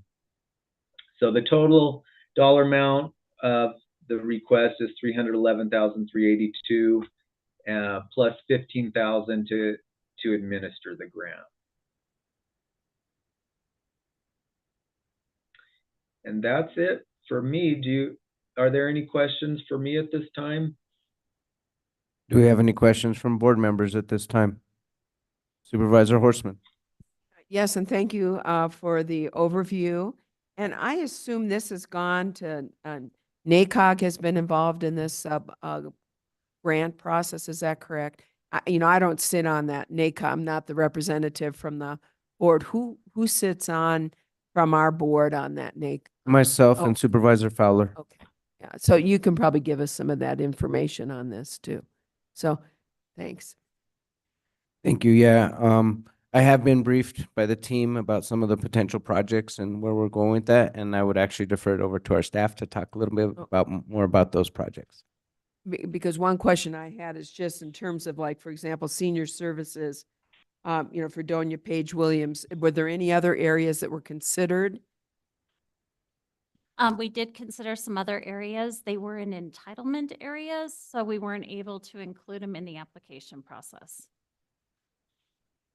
So we went for our non-entitlement areas of Coconino County and made sure we included those entities. We do not run the senior services in Fredonia or Page, and so this would be a collaborative process with them to expand the resource coordination as well as navigation for services that they will need. We're seeing, we have percentages if you were interested. 26% of Fredonia's total population is over 60. 18% of Page's total population is over 60, and Williams is 28%. So quite substantial in need, and it'll continue to grow.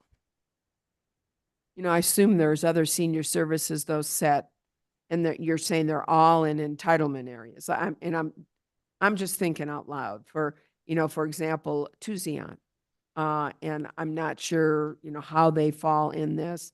So that's why I was questioning it. And that's why I wanted to know about NACOG. And, I'm assuming these have all been discussed and priority areas were discussed as part of that in board meetings. But I just was curious on how these three were developed. Thank you, Supervisor. So these three were developed because they're currently receiving funding, either through ARPA funding through the county currently or through COVID-19 health disparities dollars. All those dollars are ending in June. So the expansion of any kind of services for seniors will be very limited to impossible for those areas. So you are answering my questions. This is the kind of background I wanted to know. So basically, we're already providing services for these areas. They're going to lose them. And so we're trying to find a way to continue the ARPA monies so we can continue these services in these areas. Get it? That's good. And that's the background I needed. Sorry. Thank you. Thank you, Vice Chair Begay. A question somewhat in line with that. I know that a lot of things that come to us, we do have, just certain areas that are being considered, and we have a big county, and all of our districts includes, off reservation and also on the reservation. So I just I was going to ask that question, and Patrice beat me to it, but now I know that the entitlement versus the non-entitlement. But I know we have Blue Ridge and down in that area, I'm not sure if they're entitled, they have entitlement things or how it was determined that, they weren't considered or whatever. So I just want to make sure that, we're touching everybody. Just as our mission, our vision statement says, we're all county residents, and that's how, and that's what I wanted to bring up. Thank you. Thank you. And as I'm looking, I noticed you only received 2 applications. So does that just mean that in the community or in our county, there weren't agencies able to apply, or they just weren't able to get it in time, or are we looking at only these 2 projects moving forward? And I can, thank you, Supervisor. And I can defer to Kevin as well with NACOG. The way the rules work is that you have to have your application turned in. It has to be stated at the first public hearing as to the needs in order to proceed forward. Quite a few of our nonprofits work in the city of Flagstaff region or on tribal lands, so neither of those 2 areas were eligible. We do know the city of Flagstaff will be opening up their CDBG application process on the 23rd of this month. And we will be looking at applying there as well. Great, thank you. Are there any other questions or comments?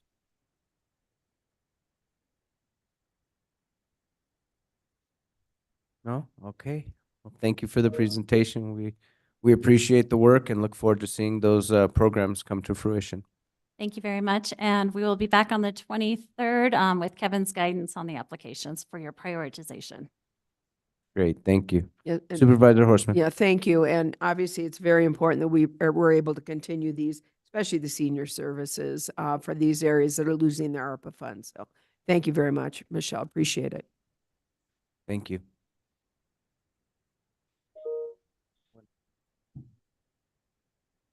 All right, the next item is an executive session item to discuss IT security. May I have a motion to enter executive session for item 22? So moves for advice from legal counsel. Can I get a second? Second by Supervisor Horseman, motion by Supervisor Horseman, second by Supervisor Hess. All those in favor, please indicate by saying aye. Aye. Aye. Okay, we'll now go into executive session. We'll return upon completion. Just to clarify, it is both legal advice and the IT security update. Do you need clarification on the record? You're fine with the motion? I'm fine. Okay, thank you. We'll reconvene upon finishing executive.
started, get into our afternoon session.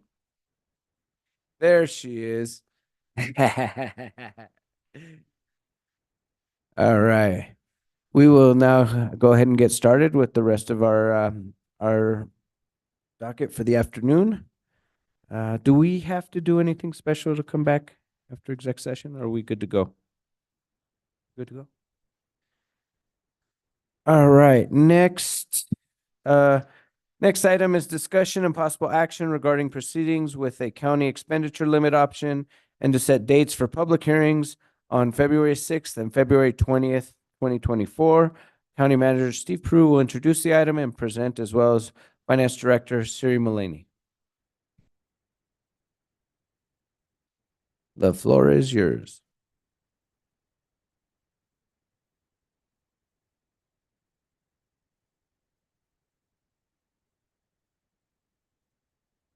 Thank you, Mr. Chairman, members of the board. This is a follow-up conversation, presentation on the topic of expenditure limitation. And so again, the recommended motion, when we get to that part, proceed with a process to seek a permanent base adjustment to the expenditure limit calculation through a ballot initiative and to set dates for public hearings on February 6th and February 20th of 2024. I've got a couple of slides I want to walk through. Siri's going to present a couple of the graphic slides. So again, in review, expenditure authority of local revenue is the issue. And this was in place in 1979, 1980. This came about as a result of back then, the growth in property taxes that were taking place at that time was challenging to manage. And as a result of that, safeguards or limitations were put in place through expenditure limit. Also, the truth in taxation came later.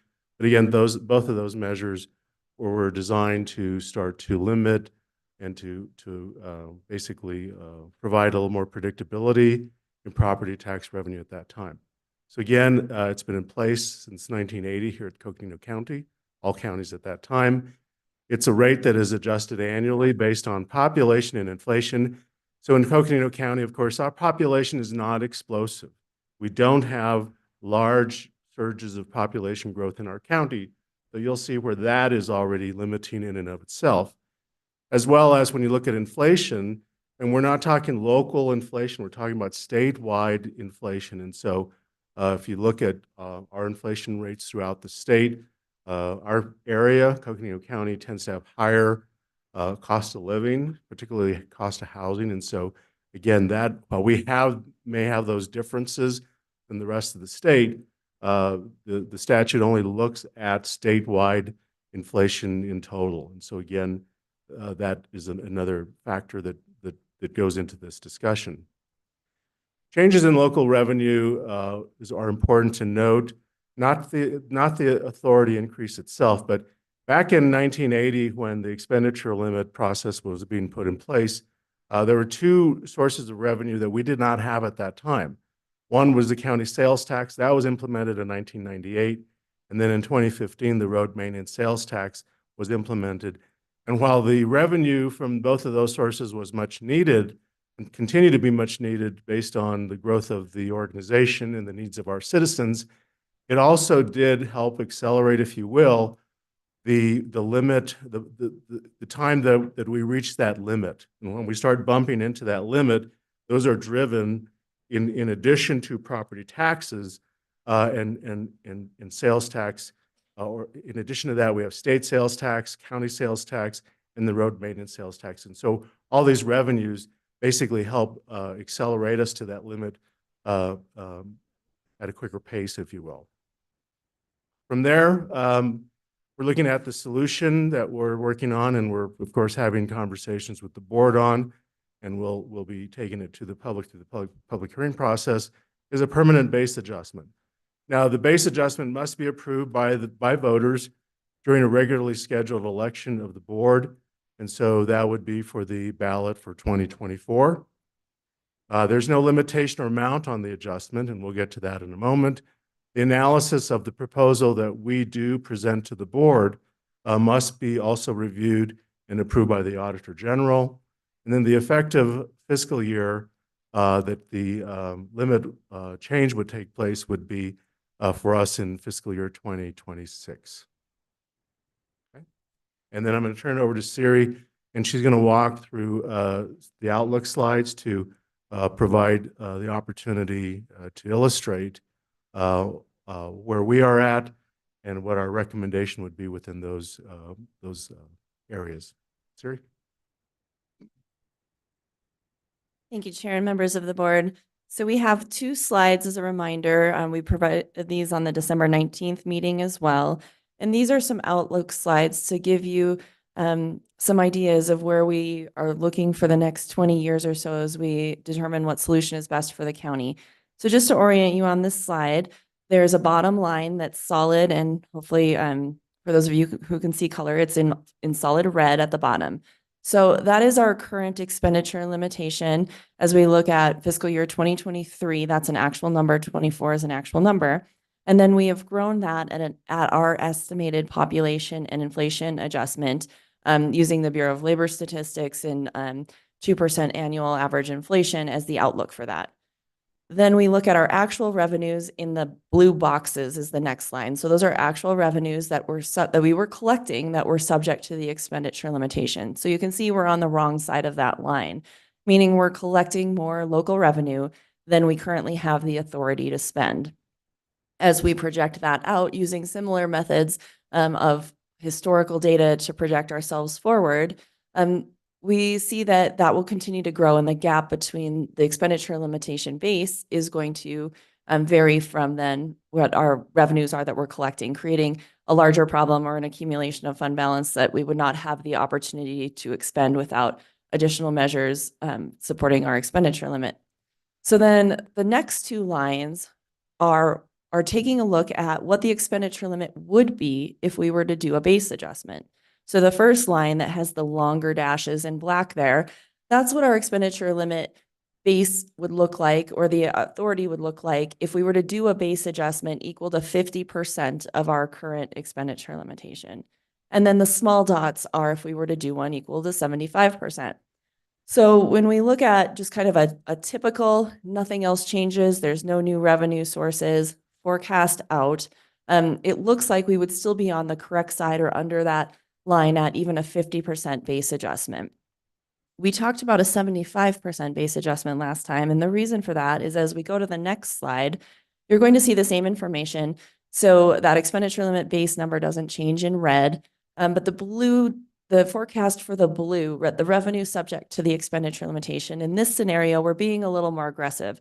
What we've seen recently in Coconino County is higher inflation, and nationally, of course, but higher inflation compared to the rest of the state, which has resulted also in higher revenues subject to the limit because they're based on sales taxes, and there is an impact. This also gives space for new revenue sources or increases in fees, which is not something that we've done as often as perhaps we should. Or, just any kind of cushion on that unexpected. Another thing we've heard, and we talked about this last time, is that a major source of our local revenue is actually state shared sales tax. And that's growing more in line with state inflation and state population, where state population tends to be higher. That growth tends to be higher than the growth in Coconino County. So that helps on the revenue side of things, but that does not adjust our limit because our limit is based on county population. So we did two outlooks, and we can see and then those lines seem to cross out in the 20-year time span or out towards fiscal year 43, 44, 45. And what we were looking at is that this is not a process we want to go through every 4 years for a variety of reasons. Our current expenditure limitation has lasted us for 40 years. It would be great if, we could go another 40 before having to evaluate a solution, but certainly looking out at least 20 years, which is where then this chart comes into play with the recommendation for the 75%. It does have more ability to account for some of the unknowns in the local revenue. And I'll pause there for questions. One moment, please. We do have a question by Supervisor Horstman. Yeah, thanks, Siri. My concern is this: it's very hard for us to really analyze the difference between the 50% and 75 when we don't know what factors you considered for, just the 20-year outlook versus, quote, the aggressive. So, because I'm assuming you factored in some kind of inflation rate in the 20-year, regular 50-year forecast. And so it's kind of hard because you understand, I have absolutely no idea whether we have adequate considerations for the expenditure limit forecast 20 years, which would show the 50% would meet it. And so it's impossible for me to analyze it, to be honest with you. The second question that I have, or that was a comment, my question is, I'm assuming that other counties have been dealing with the concerns that the county manager raised, a higher inflation, more state revenue coming into the counties, and like we have a sales tax and a road tax. Maybe we're the only one with a road tax, but I guess, are other counties looking, have they gone forward and asked for an expenditure limit, and what did they use? So I would like to know what other counties, as we can't be the only county facing this problem. Yes, thank you. Those are great comments. And I can go back to a little bit more explanation on the chart in a minute.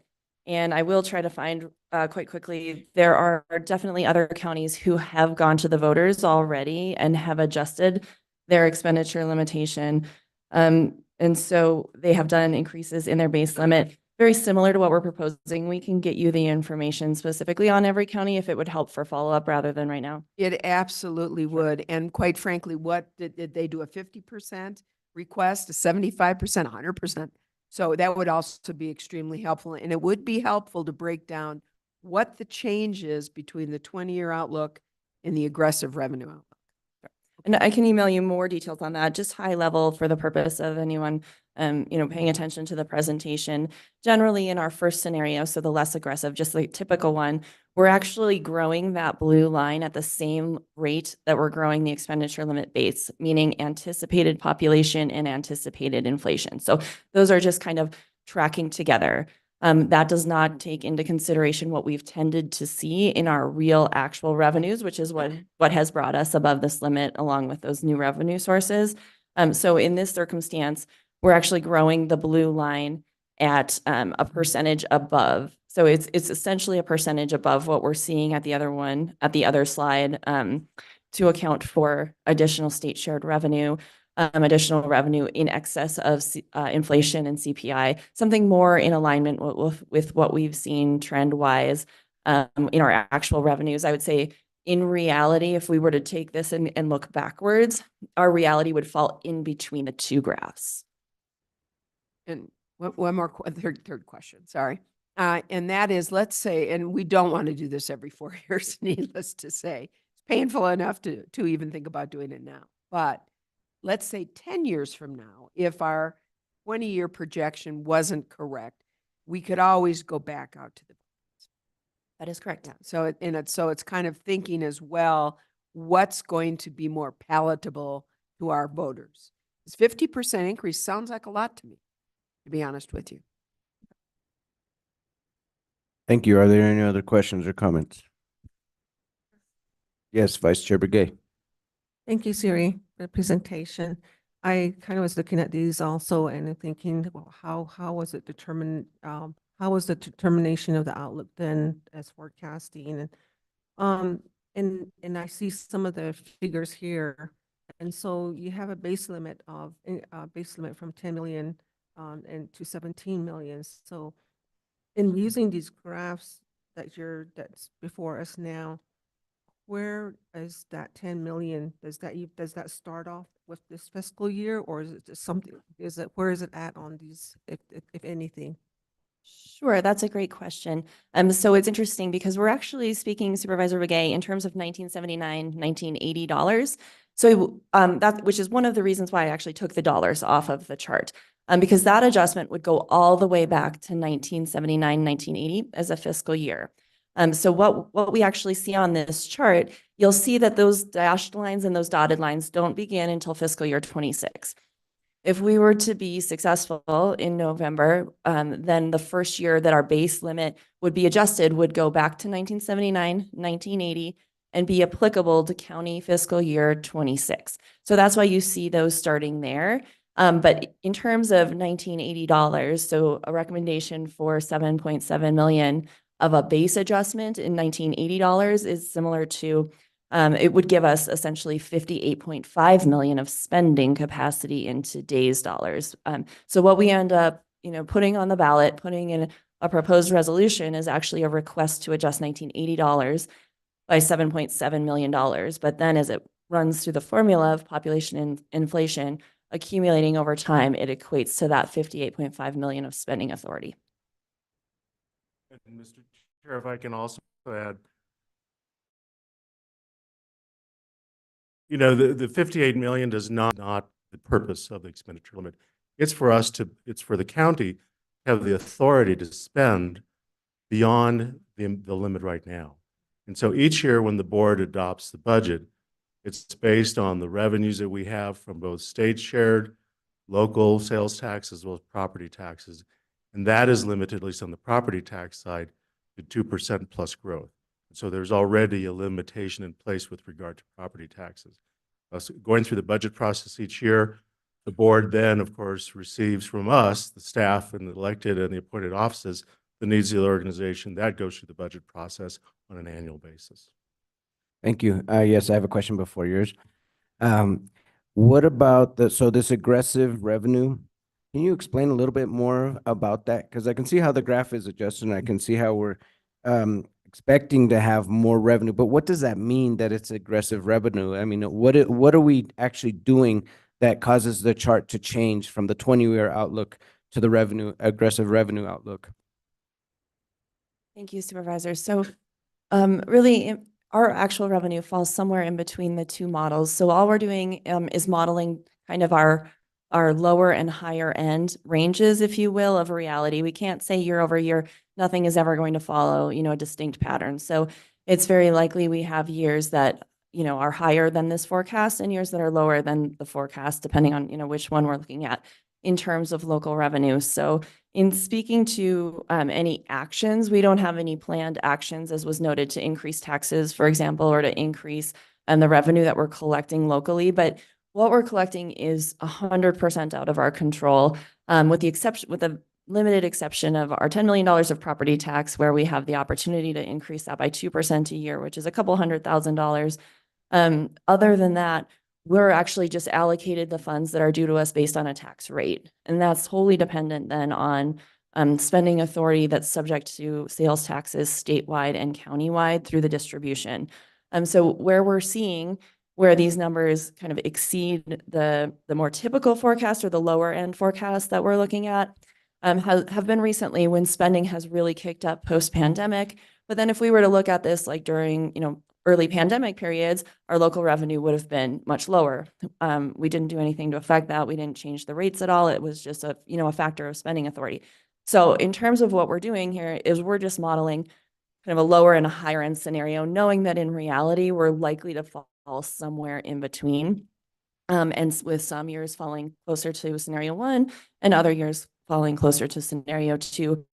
But until the revenues come in month over month, we actually have very little ability to even understand what they're going to be until they're distributed back to us, because it is based on information provided by sales tax returns from vendors after the month is already closed and those taxes have been collected. Okay, thank you. And then my follow-up question is just the difference between the 50% ask and the 75% ask. And what does that entail? What does that really mean for us as we're making this decision to see, do we ask for a 50% increase versus a 75% increase? Mr. Chair, members of the board, the difference would be, I think, in terms of how long would it take for us to hit that limit. So again, it may be a 10-year to a 20-year. When you look at what was adopted in 1980, it took us 40 years to get to where we're at today. So again, there's other factors that factor into that. In the case of revenues, we have 2 new revenues that actually counted against, not against, but to that. One of those was a road maintenance sales tax that actually changed a few years ago with regard to how that was categorized as a revenue that's counted in the expenditure limit. Originally, when we put that to the voters, it was not considered a revenue that was counted against our expenditure limit. So again, changes in that. At some point in time, the counties in Arizona over the next few years may be seeking an additional revenue source or authority from the state to do so. And so when we look at those things that may happen, depending on how that's brought to us, that may also have an impact on how aggressive or how quickly that revenue line grows, the blue boxes. And I think those things are going to be, in terms of that could change that trajectory to sooner. And if that happens, then the county at that time, we may hit the limit in 10 years. And so having the 75% limit provides additional years out for the county to look at that. But again, that's a policy decision or discussion on the board's part. Thank you for that clarification. Supervisor Horstman. Yeah, yes, and here's the, first of all, I want to make it, I'll just make a statement for myself, and I'm sure others at the board probably feel the same. The expenditure limit formula by the state of Arizona is flawed. And we know that for all the reasons you've already indicated, County Manager. It doesn't take into account the fact that we have an ability and we have a responsibility for our counties to look at other expenditures, other revenues to be able to come in so that we can provide the services that are necessary to our residents. So the expenditure limit itself at the state level is flawed. And I think that I've heard other of my colleagues talk about the need to really address that at the state legislature. Hopefully someday we can address it at the state legislature. And number two that's important for us to talk about is we are not talking about new taxes. This is not going to cost the residents of Coconino County 1 penny. What it is going to do, it's going to allow us to utilize the revenues we're able to bring into Coconino County for their best and highest use for our residents.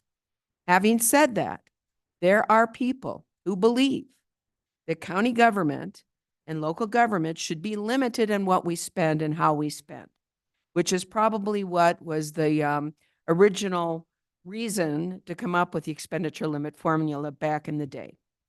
So saying this and looking at the reality that we, the board, have, and making sure that we are able to educate the public in as clear and concise and straightforward as we can for the need for us to be able to exceed our expenditure limit, or we're in big trouble coming up in the future.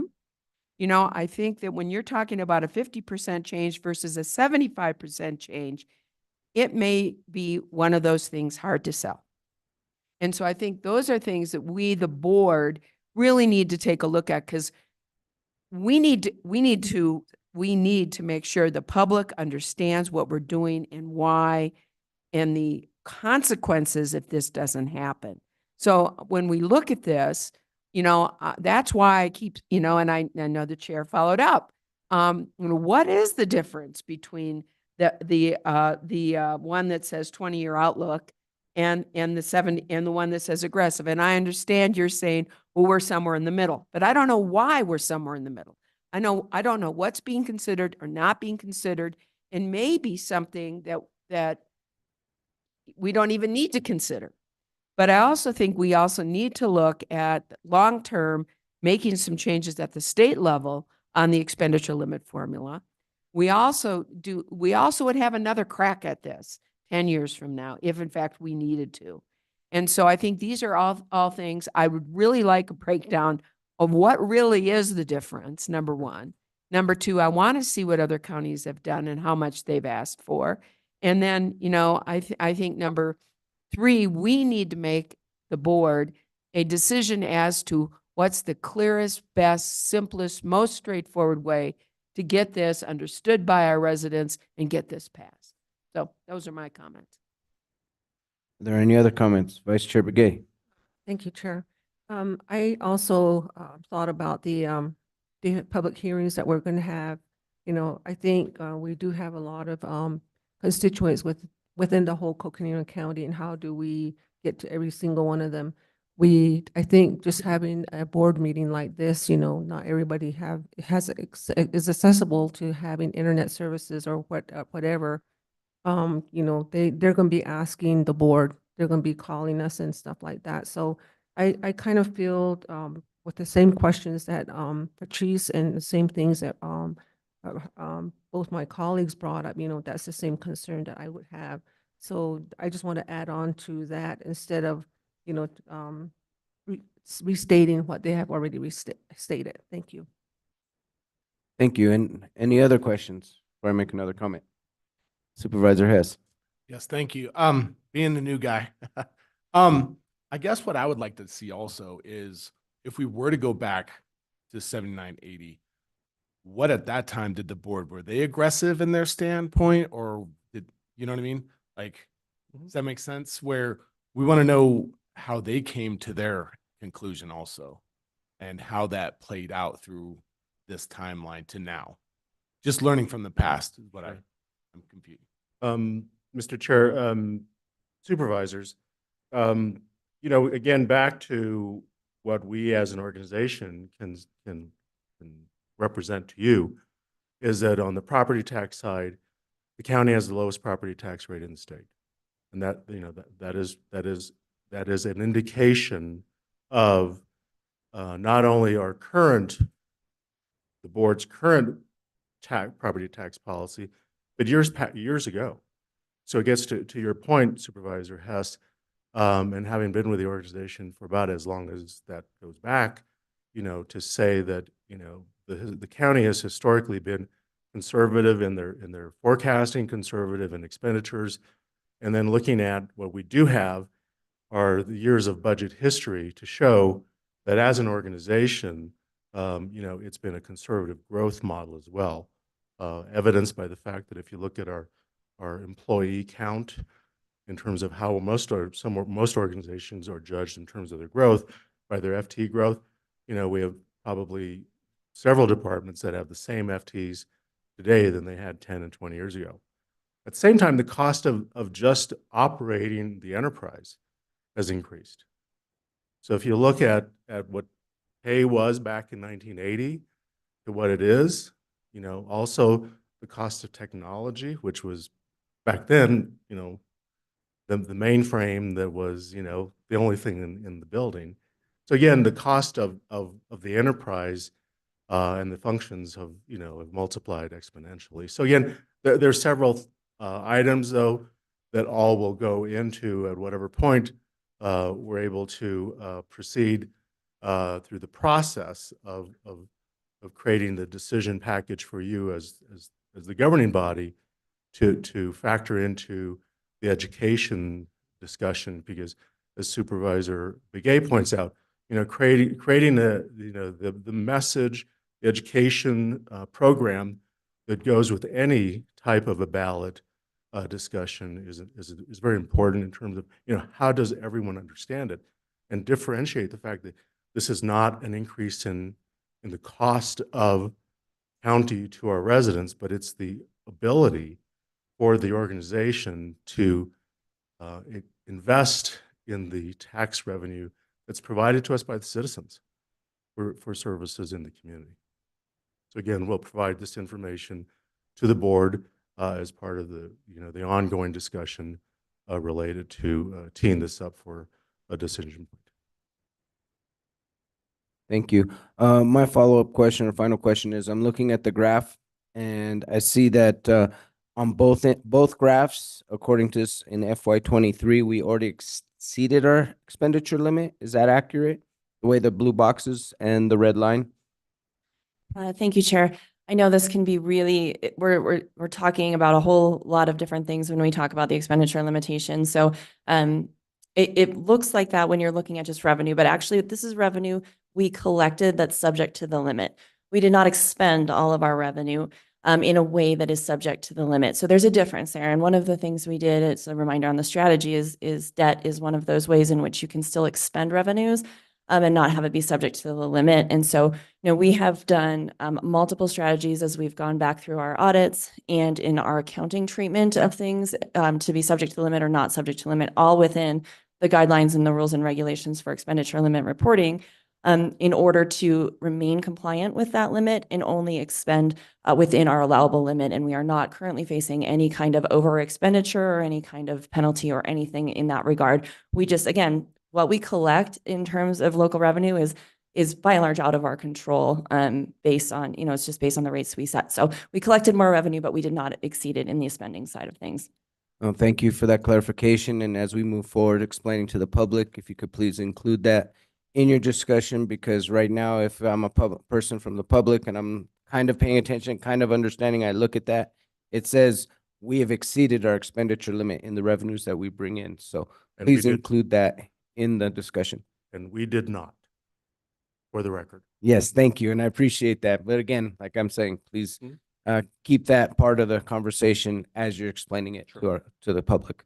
Supervisor Horseman. And thank you, Chair, because that's really important, is what we were saying is, we have, this can be difficult. And it can be challenging to try to explain this. At its essence, however, it's pretty straightforward. So we want to keep this as straightforward and unmuddled as possible, using very direct and straightforward terminology when we bring this to the public. So, Chair, I think that's a really good point. We don't want to then have to get, quite frankly, into that kind of the nuance. Because you know what they say is, if you want to make sure something doesn't pass, or you want to lose your case in court, you make it difficult. The closer and more straightforward and more simplified it can be, the better it's going to be to get the job done. So I think that's going to be important for all of us. The other note that the county manager brought up is we are learning more and more of what we must do with this flawed expenditure limit formula in order to meet that, in order to stay under the expenditure limit, including debt management, which is something we've tried never to do here, or not never, but we have really limited in how we've done that here in Coconino County. And so that's another tool, if you will, on the toolbox if we went with 50 versus 75. And I think we just need to know what's going to be easier for the public to understand and to not oversell what we need. That just my comments. Thank you. Are there any other comments? All right, thank you. Please proceed. So again, Mr. Chair, we've covered the slides. Again, this is a draft resolution based on the 7.7 figure. We're not here to act on this resolution today. What we're here to act on is for the board to set the public hearings on the dates that we've indicated. Between now and the public hearing, and as part of the first public hearing in February, we'll come back with the information that's been requested so that we can present that and provide, again, response back to your good questions. But again, the public hearing process, again, there's no action taken until we get to the end. And at that point, the board would then be taking action on the call for the election. So again, several other steps that precede that. But again, today, for the board's action to set the public hearing dates, and we'll proceed from there. Thank you. And just for clarification, the staff recommendation is that we do go for the 75% increase. That's what the draft resolution looked like. Yes, but again, we're not acting on the resolution. You're only acting on the public hearing dates. That amount is to be determined by the board. Great, thank you. Supervisor Horseman? Well, I'm ready to make a motion unless there's other comments or questions. Are there any other questions or comments? In that case, we do have a motion. Do you want to read out your motion? Why not? But, first of all, it's extremely important that we get this passed. And I hope our residents are listening today. I know that we will have an opportunity as board members to go out to our districts and across the county to bring this to them and to explain this. And one of the first steps is to set public hearing. So I would at this time make a motion for the county expenditure limit options to have public hearing dates set on February 6th and February 20th, 2024. Thank you. We have a motion. Do we have a second? Before I second, I would like to really have some kind of a training session for the board, to going forward before we proceed with the next steps that need to happen, so that we can better respond to people that are going to be asking us questions. So that will be, and I second the motion. Thank you. We have a motion by Supervisor Horstman, a second by Vice Chair Begay. All those in favor of public hearings and the next steps, please indicate by saying aye. Aye. Aye. All right, thank you. Oh, Supervisor Fowler is with us. Oh, great. Thank you. So that was a 5-0 vote. And I just want to reiterate what my colleagues have said is this expenditure limit discussion is so important to everything that we do at Coconino County, and it impacts everything we do. And so it's really important that we're able to adjust this expenditure limit through a vote with our public. And so we will be discussing this, and if public that's listening, please be part of these public hearings. We need to hear from you to know and to share with you how we're getting to this place where we're at with expenditure limit and our plan moving forward. So thank you. Thank you, Mr. Chair, members of the board.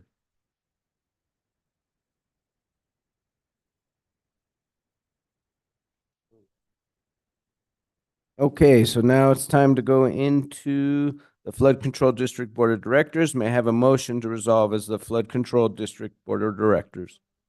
We have a motion by Vice Chair Begay. Do we have a second? We have a second by Supervisor Hess. All those in favor, please indicate by saying aye. Aye. Thank you. All right, we are now the Flood Control District. It's now time for a presentation on the wildfire crisis in Coconino County. The Flood Control District Board of Directors. This is the second presentation in the series, which will focus on the importance of forest restoration to reduce the threat of catastrophic wildfires and post-wildfire flooding, and review the district's history and future plans for forest restoration within both the Coconino and Kaibab National Forests. Before I pass it over to Flood District Administrator Lucinda Andriani, Supervisor Horstman has comment. Yeah, actually, it's a question. And is anybody here from the Coconino Forest Service to hear this? So no, we asked them to be here today. Aaron Mayville cannot join us today, but Nicole Branton, Forest Supervisor for Kaibab National Forest, is with us today. She is. Thank you. She's online. Thank you. Yeah, Thank She'll be Nicole. making comments at the end of the presentation. Great. Thanks, Nicole, for being with us. Thank you. Please continue. All right. Good afternoon, Chair and members of the board, and welcome Supervisor Hess. Great to have you on the team, and excited to be working with you and the others. As everyone's aware, we've launched this series of conversations with the board about the wildfire crisis and how it's impacting Coconino County. And I think first thing I want to say is really to applaud both the district board and the county board. You know, as leaders within this county, you have really stepped up in this arena, and that began back in, well, certainly starting with the post-wildfire flooding back in 2010, but really since then, and particularly starting in 2017, where board identified as the #1 public safety threat, wildfire, catastrophic wildfire, and post-wildfire flooding. And at that time, then moved forward with establishing the Forest Restoration Initiative. So today, we're really going to focus. We've, this is now our second presentation. We met with you on December 19th to launch this conversation.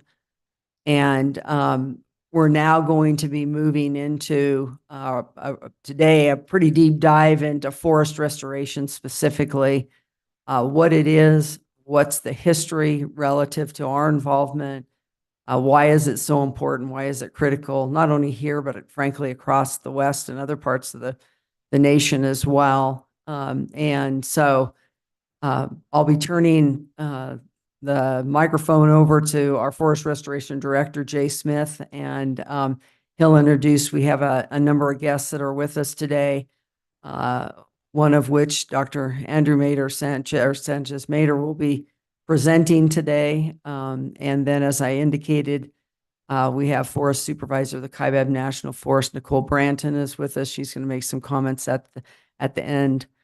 The next two sessions will be focused entirely on the Upper Rio de Flag watershed. And Aaron Mayville, the forest supervisor, as well as Matt McGrath, the forest ranger for the Flagstaff Ranger District, will be participating in those meetings, particularly on the meeting on February 20, I think it's the 27th, not the 6th, 27th, where we'll really focus in on the proposed plan to restore that watershed. As I've told Matt, that's really going to be the Matt McGrath show.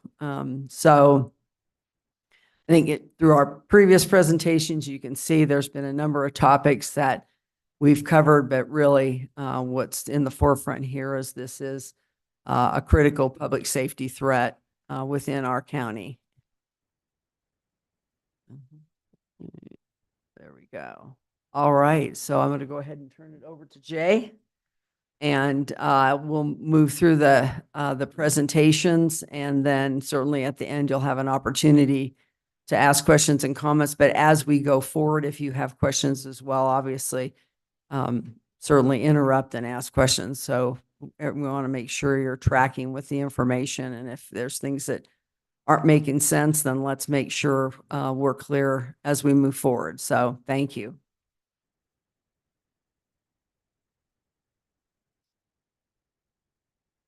Raise it up a little bit.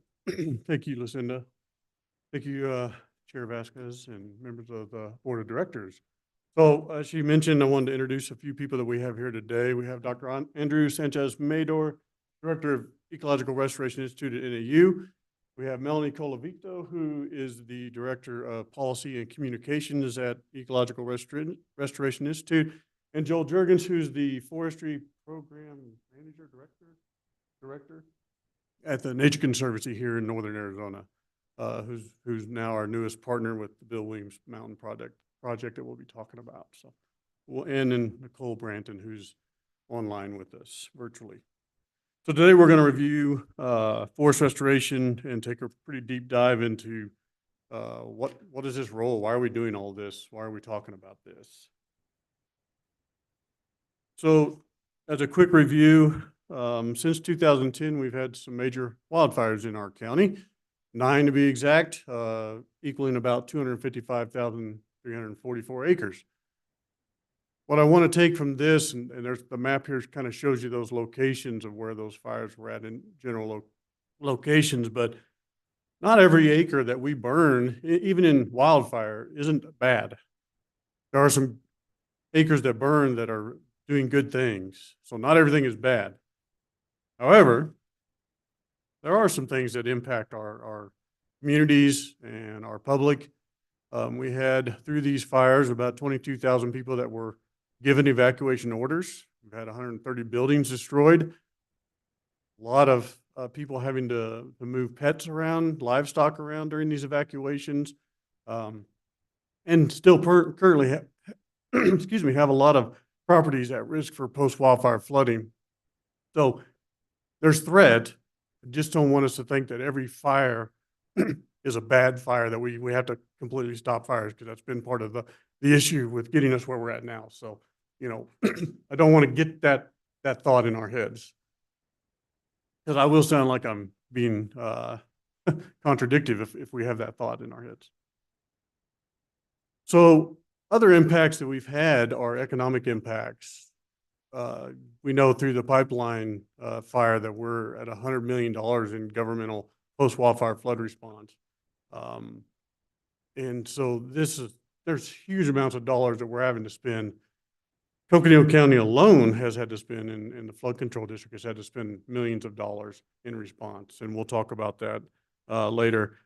We also have seen reduced property values post-wildfire. Now, that is builds a very nexus to the proximity of the home or the property to the wildfire.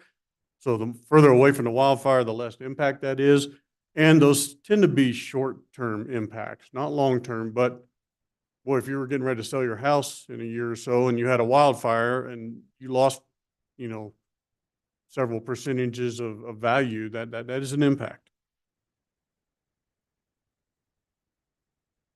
Another economic impact that we've seen locally is the impact of tourism and tax dollars through in Flagstaff with the museum fire, the city of Flagstaff lost $4.9 million in visitor spending. That's not chump change, to talk about the loss that they saw in tax revenue from that. During the slide fire, 3 months after the slide fire, Sedona had lost $100 million in visitor spending. People saw that Sedona was on fire, even though the fire wasn't really impacting Sedona at all. And they stopped visiting. And those are the impacts that we've seen across the West for wildfires, that just, especially for overseas visitors.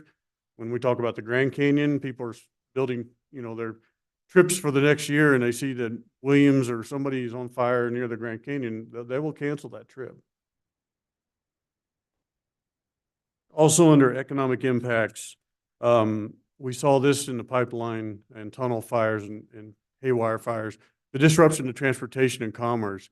Highway 89 was closed 13 times due to post-fire flooding. And then I think it was closed at least once or twice during the fires, because the fire burned right over the highway. So, there's some major economic losses and delays when you start shutting down major highways, and just disruption of people's lives trying to get from Navajo Nation or Hopi to Flagstaff for doctor's appointments or things for your kid, or whatever it is. Those things get delayed and affected. We also see a hit to public health through these catastrophic wildfires. This is something that some new science. So as we talk about this, I'll give some numbers, but know that this is a lot of science that's coming out of California in determining how much particulate matter and how much carbon dioxide and things are being released through wildfires. But we've been able to approximate that 156 tons of particulate matter, what's called PM 2.5, PM 10, different sizes of particulate matter that affect people's lungs and health. Wildfires also put out more toxins than just like a prescribed fire or regular burn that you see. The wildfires, when they're burning in that very intense heat, can put out more toxins. And so this is some new research from Stanford, seeing what those effects are from wildfire smoke, with as far as asthma, heart attacks, and even early death that they're starting to determine in some of the studies in California. Another from that study out of Stanford, or an earlier study in 2022, showed that less than 500,000 people lived in areas experiencing unhealthy air at least one day per year a decade ago, and now it's over 8 million people are seeing that. So it's just affecting more and more people as these fires get closer to communities, and just the way smoke interacts. We saw that Washington, D.C. actually woke up to this year because they got smoke from fires in California or in Canada coming down across New York and D.C. So, they never really talked about smoke really impacts until this last year. And then also we've started to see through some research that Melanie's done and those at ERI that there's even some mental and emotional distress from these wildfires. Saying that in the Schultz fire, that 25% of respondents shared that they had subsequent flooding, that the fire and the flooding had caused significant stress in their lives. And then also 20% agreed that their mental health has suffered because of the wildfire and flooding. So it's moving past just, physical health. Now it's getting into the mental stage of people having, in a sense, a PTSD from when they smell smoke, when they see this fire danger get extreme, they just waiting for that next fire to erupt.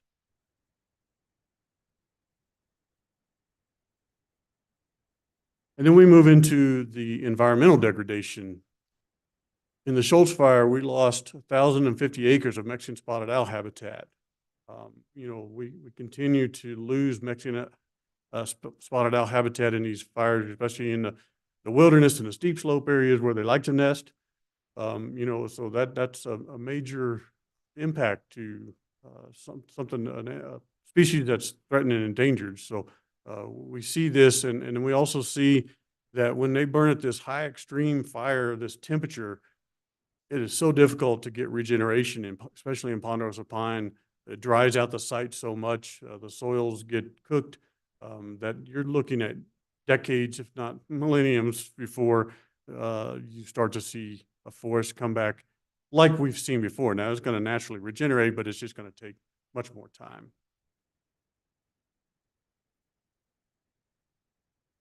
And as I was speaking with as far as the carbon emissions, so we looked at the City of Flagstaff's carbon neutrality plan, which recognizes catastrophic wildfire as a significant contributor to greenhouse gases. And we're seeing that obviously what we're talking about today, this restoration of the forests locally, that they have even recognized that it's what we need to do to mitigate this carbon release and to really protect the communities from these greenhouse gas emissions from catastrophic wildfires. So we did some calculations again with this kind of newer science that 4.1 million acres out of that 255,000 acres, 4.1 million metric tons of CO2 would be emitted. That's the equivalency of 891,304 gas vehicles, the annual emission from those vehicles. That's over 9 times greater than the City of Flagstaff's annual CO2 removal goal for 2030. So what I'm trying to pull together here is that we burned 29,000 acres in this catastrophic wildfire, these massive wildfires. That negates 1 year of their CO2 removal goals for their plan. So this is something that we need to look at as we talk about warming temperatures. We talk about all this, the drought situations that we're in. Wildfires is making an impact on that.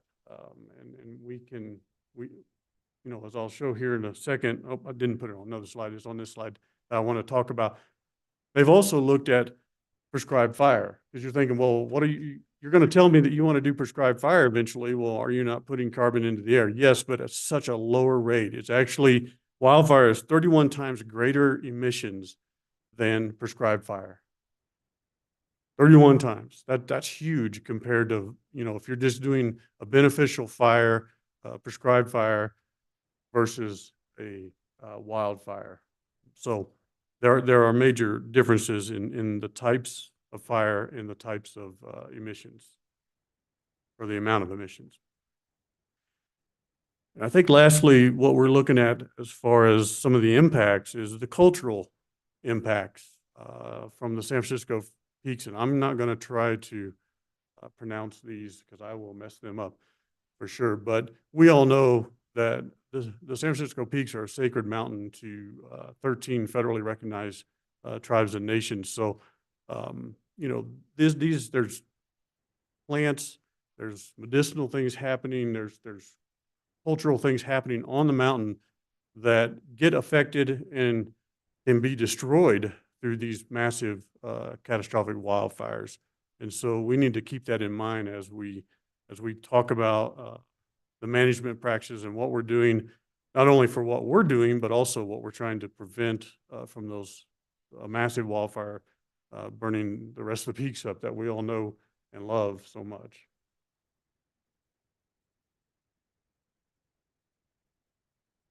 So as we move forward, we have identified, and the board has identified, a critical priority for us to reduce catastrophic wildfires in the future is forest restoration.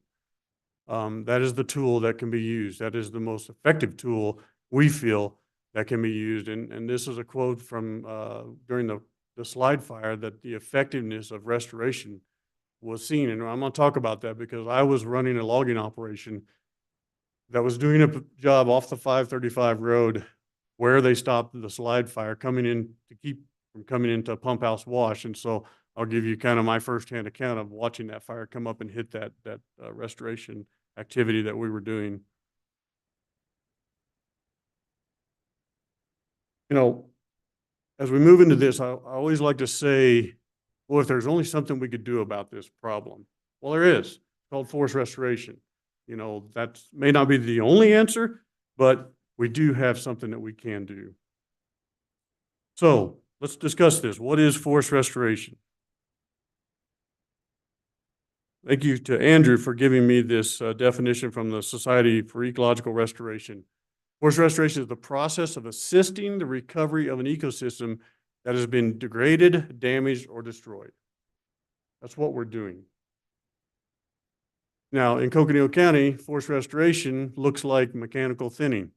We're trying to decrease the density of the forest. How many trees are actually out there on the ground? We're removing that dead and down component to a degree. We want to leave some in there for wildlife. There's reasons, but these areas that have too much that's unhealthy, we want to remove some of that. And it's there and it's building up because we've taken wildfire and prescribed fire kind of out of that role that it takes, specifically the beneficial managed fires that we have now. So that is a tool, utilizing beneficial fire, prescribed fire, managed fires, cultural burning. We want to get back and get that more active in our county. And then we've added watershed restoration, which really isn't part of forest restoration, but it is part of the flood control district and something we want to really look at and start to bring into our discussions as we look at not just restoring the forest, but making sure that we're protecting the watershed from any type of fire that may happen, whether it's beneficial fire or catastrophic wildfire.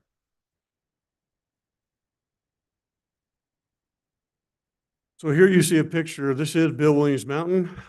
This is the type of dead and down that's seen out there. This is an area that Joel and I and with the Forest Service walked a couple months ago, looking at this and seeing what do we need to deal, how are we going to deal with all of this and trying to come up with solutions. This is after they had already removed the trees that they wanted to remove, the standing trees, but this is the amount of dead and down that we're dealing with. That's one of the reasons we're spending so many dollars per acre to try to helicopter these these logs off of the steep slope on Bill Williams Mountain. But the ponderosa pine forests in Coconino County, they are a fire adapted ecosystem. What does that mean? Meaning that the ponderosa pine species has the ability to survive wildfire. That's what it's adapted to do.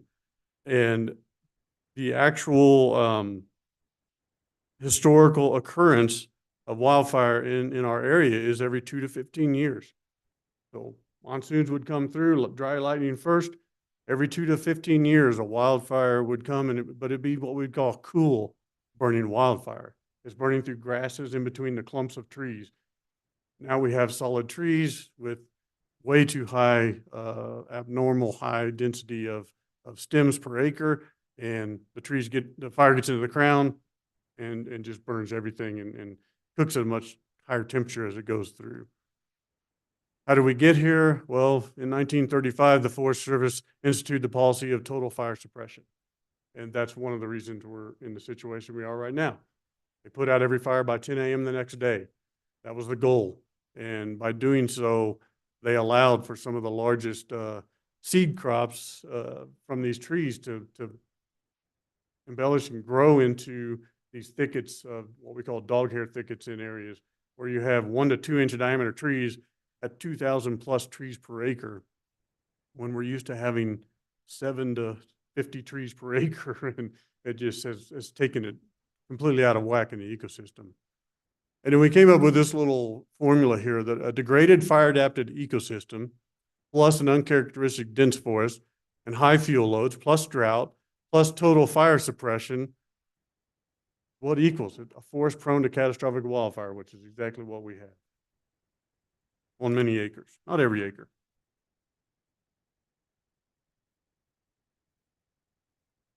So the ponderosa pine forests today are prone to catastrophic wildfire. And we just went through all the too dense of trees. We have a reduction in biodiversity out there because we've kind of closed up that canopy that used to be nice and open, a lot of grasslands in between the trees, so we're reducing a lot of that biodiversity out there in the grasses and shrubs that were growing before. Fuel loads are becoming too great in areas. And then with extended drought, warming climates, it just exacerbates the problem. So forest restoration is what's needed to be the solution to these issues out there in the forest. So we put some illustrations together just so you can visualize kind of what we had here in northern Arizona prior to settlement, say European settlement. So this is a picture on the left of Fort Valley in 1883. So what Mr. Van Cant did is he went and found the exact spot where that picture was taken in 1883 and took it again in 2022. And you can see, you know, what's happened here. I mean, it's just a visualization I want to see. So again, here, this is in Harts Prairie, 1890. You can see the little pocket of trees, the big meadow, how you still can see that aspen stand, but now you're starting to see the ponderous pine encroach downward, shrinking that meadow above it, and just becoming more populated in trees and losing that large meadow, which would obviously, as if a fire started there, would just burn nice and cool across there and not cause the damage that we see today. And then this is, again, part of Hart Prairie. Actually, I think it's on property that TNC owns. In 1885, you can see what it looks like. Then before there was restoration work, you couldn't even see the mountain because of all the trees that had encroached into there. And then today, and if you look at the left hand versus the right hand photo, in the background, you can see how the meadows, see how large the meadows are in 1885, and that one strip of trees in the middle, those are basically gone now, those meadows. That's what's happening, this encroachment. And so I wanted to give you that visualization as I start to bring up Dr. Mader so that he could explain more of the science, because he's going to dig into this science for you. He'll nerd out a little bit on some of that, but it's stuff I like to listen to and look at, and I think it'll be helpful for you guys to see, not just that this is Jay's idea or this is the county's idea, this is the scientific evidence behind what we're trying to do here. I'm going to turn it over to Dr. Mader. Thank you, Jay and Lucinda, for the invite, and thank you, Chairman and members of the board. So I got asked, to give an overview of the science behind forest restoration in 5 to 7 minutes, which is not a very easy task. So I did bring a couple of packets of some white papers and working papers related to the museum fire and the Schultz fire, a bunch of fact sheets that kind of can go into a little bit more detail around some of these issues that I'll gladly distribute and we can provide as PDFs. As Jay said, I am the director of the Ecological Restoration Institute at NAU. I'm also a professor there in the School of Forestry. Been in Flagstaff since 2012, but I moved here from the East Coast originally in 2002, about the time of Rodeo Chetaskai. So this is kind of my life over these past 20 years. So in order to kind of go over this quickly, I just settled on what I consider to be 5 main points that I wanted to go over. So the first point I wanted to make was around this idea that forest restoration, at least the way we practice it here in the Southwest and through much of the West, largely revolves around this idea of understanding the historical range of variability. So this little visual conception illustration at the top there, along the vertical axes there, it says an attribute of interest. That could be tree density, that could be wildlife diversity, that could be volume. The idea is that at any given point in time, the horizontal axis, it will vary, but it has a degree of variability that it will experience that it doesn't go beyond. That's what those blue bounds are. When things are functioning naturally with disturbances and processes happening, they kind of function within a range of variability with huge deviations from that not really being possible. And then kind of as you see there, as we move along, you can see that at some point, some type of disturbance happened where that red dashed line moved outside of that historical range of variability. Usually through degradation. Jay mentioned, that definition around an ecosystem that's been damaged, degraded, or destroyed. And the idea of forest restoration is to make efforts to put those forests back onto a trajectory that's within those blue lines. And the way we do that is we go out on the landscape and we look at those blue dots, which we call reference conditions, which then represent a range of variability. And then we implement some kind of treatment, usually around trying to mimic natural disturbances that also have kind of a social and cultural and economic benefits to bring that red line back down within that blue circle so that moving forward, the blue lines, so that moving forward, that variability can continue. What trajectory that would be on would kind of be up to the treatments and the system you're in. But the idea that forest restoration aims to mimic natural processes is kind of the outcome that we're focused on there. Those natural processes define that historical range of variability, and in the Southwest, that largely is driven by, as Jay mentioned, frequent, low-intensity surface fires. And in some systems, maybe every now and then there might be small pockets of crown fire, but the fuels would be limited and the range of that would be pretty limited. That bottom figure kind of is from Strahan et al. Paper that we did at ERI in 2016. And if you ignore the colors, what I really want you to see is where I circled those two lines, where you can see on the vertical axis, which is tree density, in order to show it historically, that maximum there is around 40 trees per hectare, which is about 25 trees per acre. I had to increase it by an order of magnitude to show the density of trees today. So that's one thing we know, is that if we look at the historical range of variability and reference conditions, that the increase in tree density we've seen is huge. That's difficult for people to understand because the only forest we know is the forest that we've experienced in our lifetime, which unfortunately is a degraded, unhealthy forest. And that's kind of a point that's hard for people to usually get their minds around, because most of us moved to Flagstaff or grew up here to be in this forest that is actually unhealthy. If you now focus on the colors, there's another piece of this there, because this is a study from the Mogollon Rim down by Knoll Lake, looking at mixed conifer forests, which are also frequent fire forests, but it has other species in it. Historically, you can see that there's a lot of blue and kind of that mustardy yellow color, which is ponderosa pine and Douglas fir. There's also the presence of that blue and the yellow and the brown, which is white fir, aspen, and gamble oak. So if you think about ponderosa pine, Doug fir, and gamble oak being fire tolerant species, white fir and aspen really being fire intolerant species, those fire intolerant species have also increased in their proportion of that density. So we not only increased in density, but the composition of our forests have changed to compositions dominated by species that are not fire tolerant, causing, potential problems. The second point I wanted to kind of bring up is Jay mentioned that thinning and repeated burning are key. I would say that is pretty much when we talk about restoration. And so the two combined, I think it's overwhelming in the literature that thinning plus burning, thinning and repeated burning are the way out of it. This figure on this piece, this slide here is from a paper we published a couple years ago by Pete Fillet and others. I was on this too, looking at the Gus Pearson natural area study out kind of, when you pass Snowball Road on the left side there as you come around the dog leg. That's a decommissioned part of a natural area that was put in 1996. And so what you're looking at here is on the top there is 20 years of wet and dry years, the colors kind of indicating that.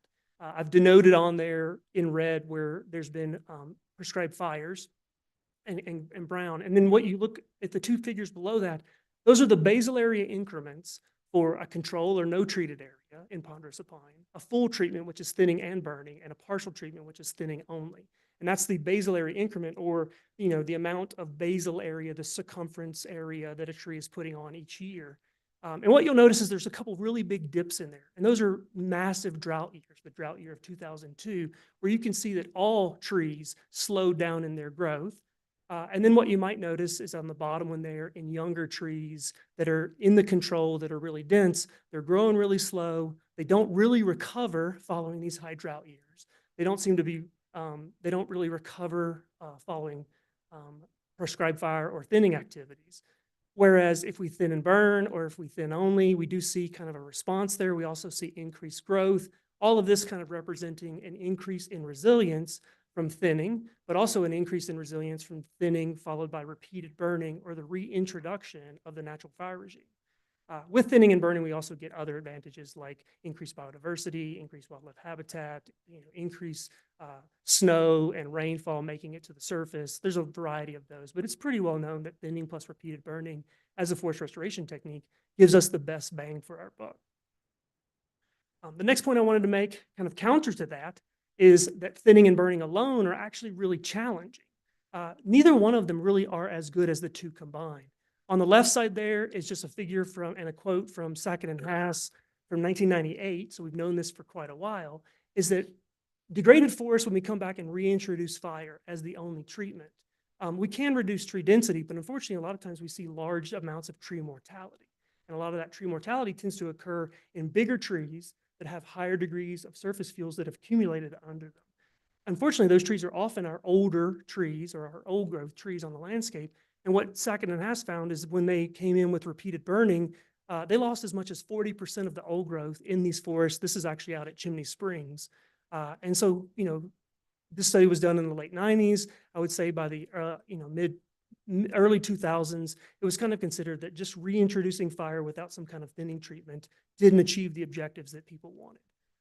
On the right side is kind of a similar type of approach with Pete Fillet again from a meta-analysis where he looked at multiple studies to look at the value of thinning and burning, thinning alone and burning alone. And these meta-analysis figures are a little kind of difficult to understand, but the vertical line in each figure represents no effect at all. If things go below it, they have a negative effect. If things go above it, they have a positive effect. And so if you see there in fine woody debris, prescribed burning alone reduces fine woody debris. Thinning increases fine woody debris through the creation of activity fuels, but it's not burned, and so it remains out there. And thinning and burning is kind of in the middle. It's the lukewarm porridge, if you will. With respect to some other things, though, like say, for instance, basal area and tree density, you can see that burning alone doesn't really reduce tree density much because managers are cautious. Thinning alone actually does reduce it, but thinning and burning actually can reduce tree density a lot more and kind of give you that 1-2 effect that will give you a longer treatment effect on the landscape. So again, thinning and burning combine to give us the best bang for the buck. So I'm an ecologist, I'm a quantitative ecologist. I'd be remiss without kind of acknowledging the science behind the social science that's in this. I selected this figure to kind of make this point about the need for holistic approaches. So if we just focus on the ecology and the forestry production side of it, we miss a lot of the benefits that are out there.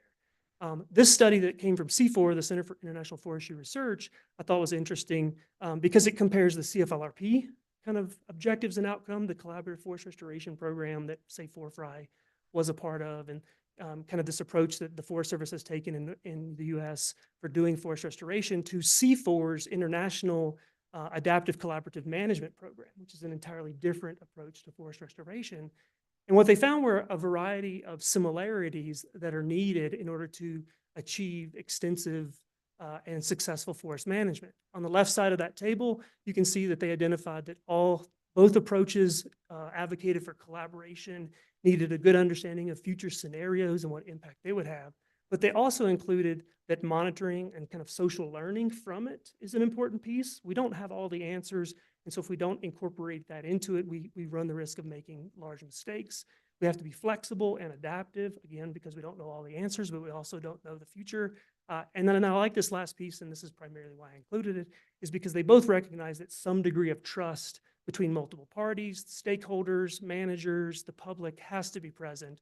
Otherwise, you don't get the full picture. You don't get a holistic approach to it.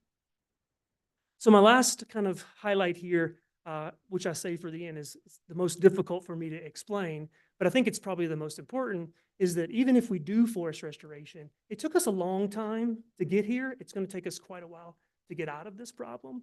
And so that forest restoration is not really just a one and done. You can't just come in, do it, and have fixed the problem.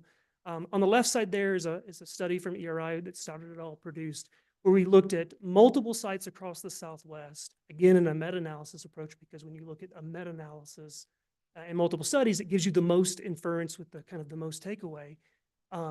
What we found is if you go in and do treatments, so for instance, in the top left, that's canopy fuel load, that in the control or untreated areas, there is a significantly higher canopy fuel load than in our treated areas. And then at 5, 10, and 15, and 20 years, that difference remains in that your treatments actually do reduce canopy fuel loads, and it maintains it for 20 years.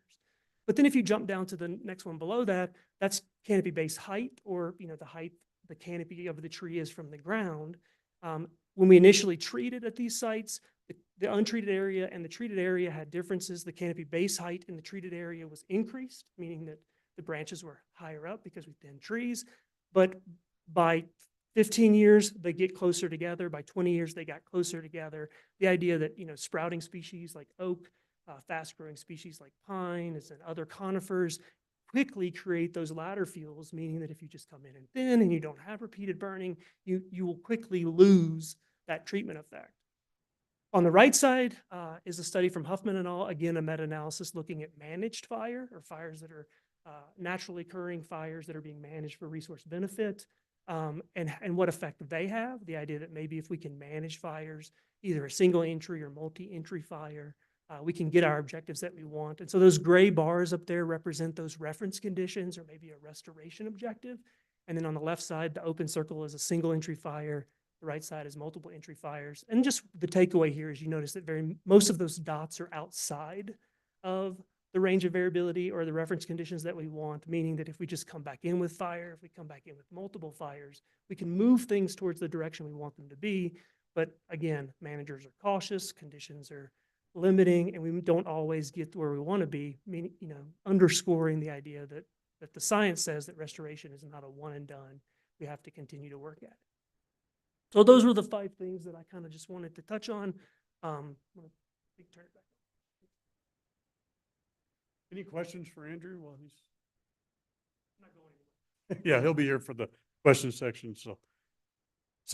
Supervisor Horstman. Yeah, just a question, since you're here, I might as well, ask you these questions. So, obviously because of the drought, we ended up, many of us saw the effects of the bark beetle, which basically did kill a lot of trees. Is that a good thing or a bad thing? So it can be a little of both. So, we typically think about it as an endemic that's kind of happening in the background because bark beetles are always killing trees. If you had to create a species of tree that is maybe most resilient to bark beetle attack, ponderosa pine is a great one. It's got thick bark. It has a high amount of sap flow. The problem is when it's stressed by drought, when it's stressed by competition, when it's stressed by degraded conditions, it's set up and ripe for bark beetles to attack it and maybe kill it. The other piece of this too is it's okay for bark beetles to have some food, but when they have an endless amount of food with no natural barriers between them, a simple bark beetle attack, which happens at endemic levels, can become an epidemic, and then there's no natural breaks or reductions in fuels to slow them down, until they hit an opening or until winter comes. And so some background degree of insect and disease is always good to regulate the system, just like fire does, but an extreme amount is not. One more thing. Sure. So since what you were saying is thinning and burning alone, not as effective as, doing these in conjunction with each other. And I know we'll probably hear from Nicole a little bit on this from the Forest Service as well. So when we're doing the thinning, we need to do it to a certain standard so we can do follow-up fires. Is that correct? Yeah, the idea is to go in and introduce, to do a thinning in order to ideally reduce the conditions so that those conditions can be maintained with prescribed fire because it's cheaper and it's the better way to do it. But it's not always the case. Sometimes you have to go in and thin and you're not going to be able to maintain with fire, and therefore you might thin to a higher level or you might change the prescription. So, and that's when you say it's not one and done. So if we get the thinning done, we still need to look at, which is the new terminology I've just heard, beneficial fire, Jay. Yeah. So to keep that going. Is that correct? Yeah, I mean, because forests aren't static things. They're constantly changing. And unfortunately, it would be, if we went in and did a treatment and then left it alone for 100 years, we'd probably be exactly where we are today. Thank you. Thank you. Are there any other questions? All right. Thank you for your presentation. Like I said, Andrew will be available at the end if you have more questions. But so as Coconino County is looking at this and what forest restoration means to us, our aim is to improve forest health. Forest health, healthy trees, healthy densities makes our forest where they can, the insect and disease outbreaks are natural. They're not unnatural, these large outbreaks. So that's what we want to see is a healthy forest that's a little bit more ready to deal with drought, warming temperatures, those kinds of things. We also obviously want to reduce the risk of catastrophic wildfire by lowering that density of trees and that opportunity for these crown fires and things where we can't control it. And then prepare the forest for beneficial fire. That is one of our goals, is so that, especially on Bill Williams, if we're not treating that to the level and getting the deadened down to the level that the Forest Service is willing to come back and then maintain it with fire, then I don't really feel like we should be investing our dollars. But if we do, then we know that our investment is going to be maintained, and it's a good investment for the county to do that.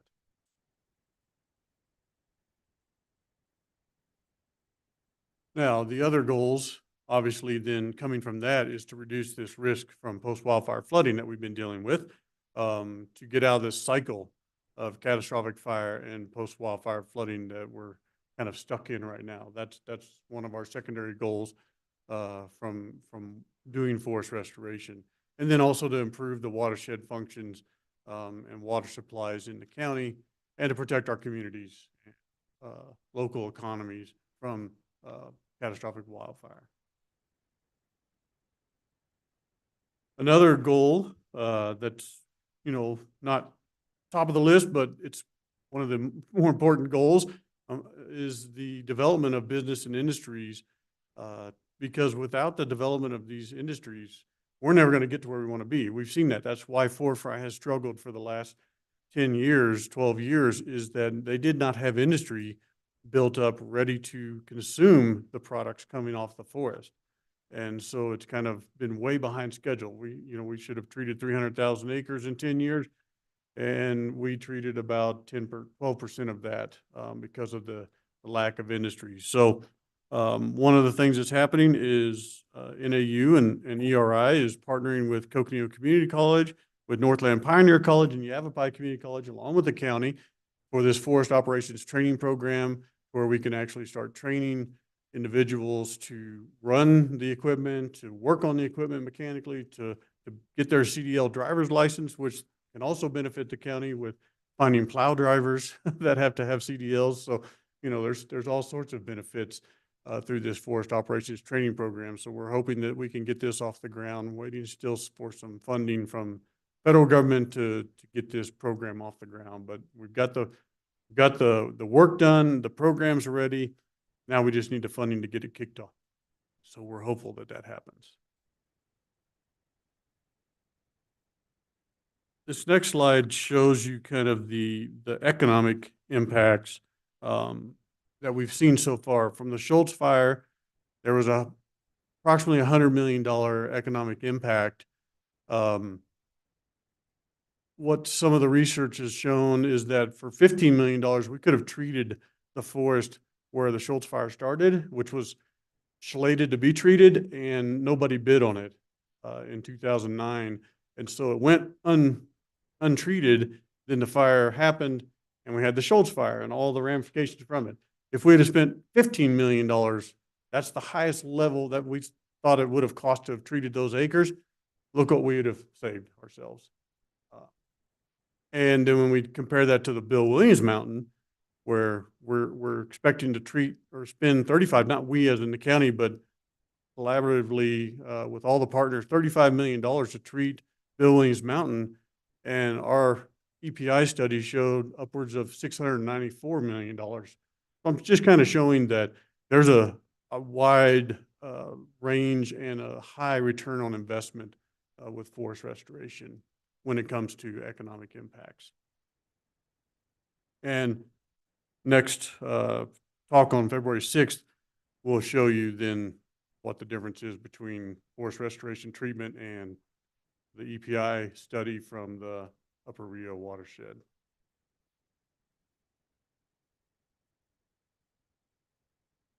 Again, just some quotes that we're seeing. So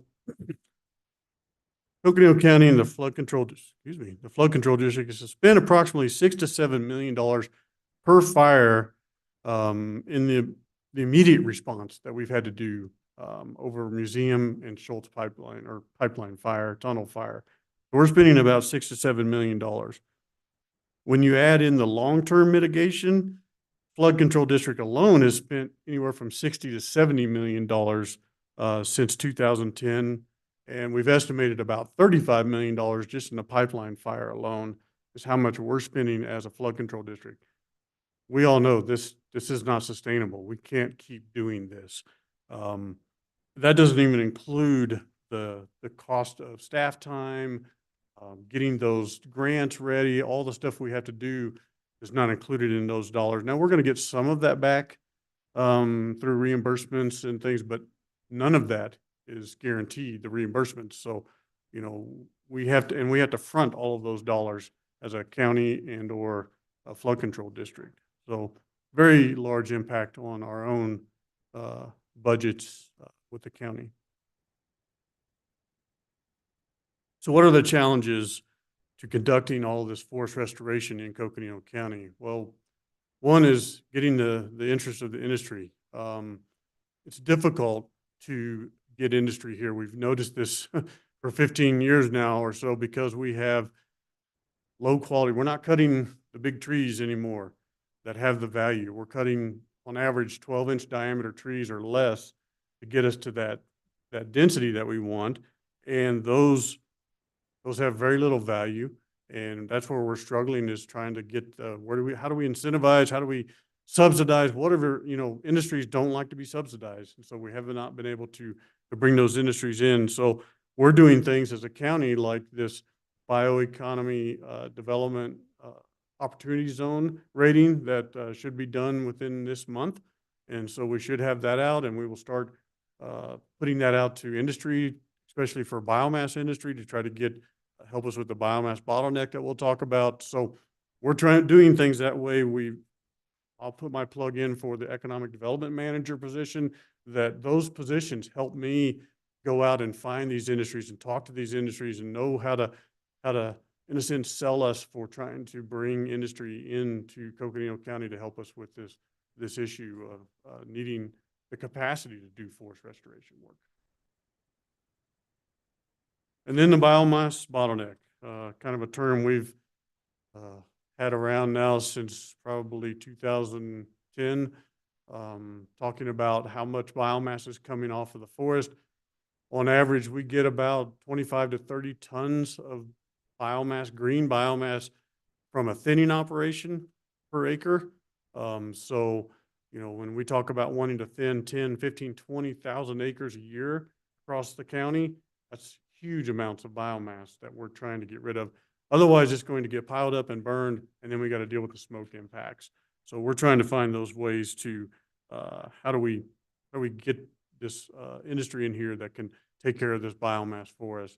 As far as steep slope forest restoration goes, it's so important for us to get rid of that biomass and those dead and down material. It's more expensive. We're dealing with helicopters, all of that, but that's what's going to reduce that risk. What are the priorities for Coconino County? We've talked a lot about this, but you know, we're still looking Bill Williams Mountain, the Oak Creek watershed that feeds down into Oak Creek Canyon and into Sedona, and then the Upper Rio DeFlag watershed. Those are our priorities. So let's discuss those real quick. With Bill Williams, you know, the reason we as a flood control district and county looked at Bill Williams Mountain as one of the highest priorities was after the EPI study in 2016, when we saw the economic impact for that mountain burning. There's critical infrastructure on that mountain. We have public facilities. We have the water supply. That is the watershed for the city of Williams. You have Interstate 40 that could be impacted, and a BNSF railway could be impacted. We're at about 40% completion for the north slope of Bill Williams Mountain. You can see the difference, before and after photo of the work that we're doing on the mountain and how much we're reducing the number of trees and the dead and down. So technically we've put $4.8 million because we have $2 million still with National Forest Foundation that has not been allocated, and likely won't be allocated to Bill Williams now. It's going to be allocated to Upper Rio, but we have $2 million committed this year that will go as we start this new relationship with TNC and the work that they're going to be doing. We have $2 million ready. We project that we're going to need another $6 to $8 million from the flood control district or from the county to cover the rest of the cost. The Forest Service to date has invested $10.76 million. We think it's going to cost about 35 million total to get the whole north side of the mountain and maybe even a little bit around the south side. Obviously, the complication we've run into is the dead and down component. It's just been much more as we've moved across onto this further north facing slope. It's just become more and more than what we ever expected. So it's costing us more money and time to get it done. We've completed about 500, maybe closer to 550 acres so far through our partnership with NFF. We have a new partnership going with TNC hopefully soon. They're working closely with the Forest Service to get their agreements in place so that we can then get our agreements with TNC in place to do the 800 to 900 acres that would remain on that north slope. TNC has an existing master stewardship, so they can just jump right in and do this work. And really what's exciting to me is they're wanting to explore more efficient and effective ways to remove the dead and down, so maybe we can reduce that cost. And they have a larger network of steep slope logging operations that they can tap into. So really looking forward to working with Joel on this. The Oak Creek watershed, we are talking a large, you can see the size of this watershed. We broke it down here into 4 different sub-watersheds. This is from the study that Joe Loveridge did with J.E. Fuller for us. There are significant assets at risk downstream in Oak Creek Canyon and Sedona. This is a component of the Salt River system, so we may bring SRP into this discussion when we start to work more on this. We have not done a whole lot of looking into this other than the study that Joe did. So this projection of 5 to 7 million is very rough estimate because we don't even know what projects we're going to jump into yet. But we know that there's a significant, if even one of these watersheds, sub-watersheds burn, there's a significant increase in flow downstream.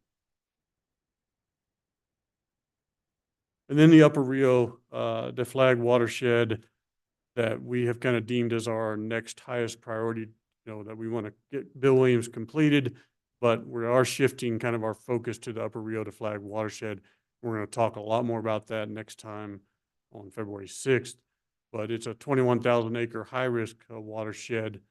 One thing that's in the middle of this is the 4,000 acre approximately Fort Valley experiment forest that we're trying to figure out how we're going to get that area treated and what kind of treatments will be most viable there, working with Rocky Mountain Research Station. Again, there's a significant dead and down component in some of these acres. And these acres all lead up into the wilderness area. So we do have to figure that we're not going to treat this whole area, that area in the green hash mark. It's a lot of the wilderness. So, those are areas that we will not be able to treat at this time. So we're going to be focusing on those areas that are able to treat. And there's a lot of the cultural and ecological impacts to this watershed.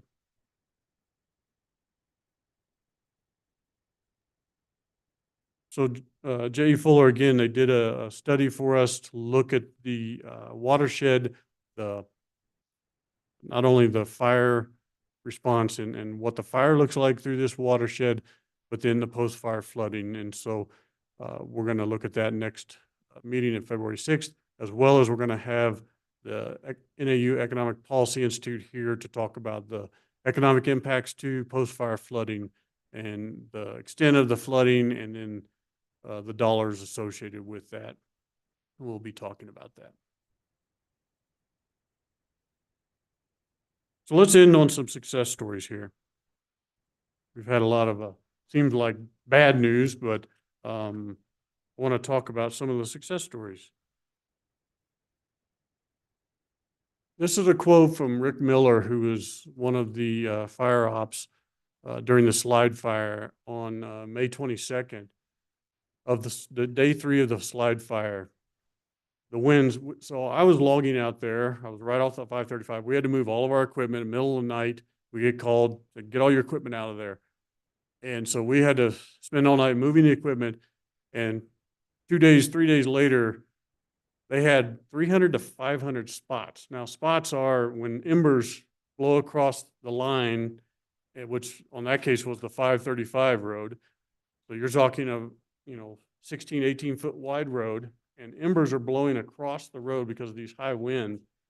300 to 500 small fires started across the line that would have then led right into Pump House Wash eventually and into Kachina Village, Forest Highlands. That was the biggest concern. Forest Highlands and Kachina Village were on, I think, yellow. They didn't quite get to full evacuation, but they were on set. But they were able to catch all of those spot fires because all of those spot fires occurred in an area that we had treated. And so they had no fuel to burn.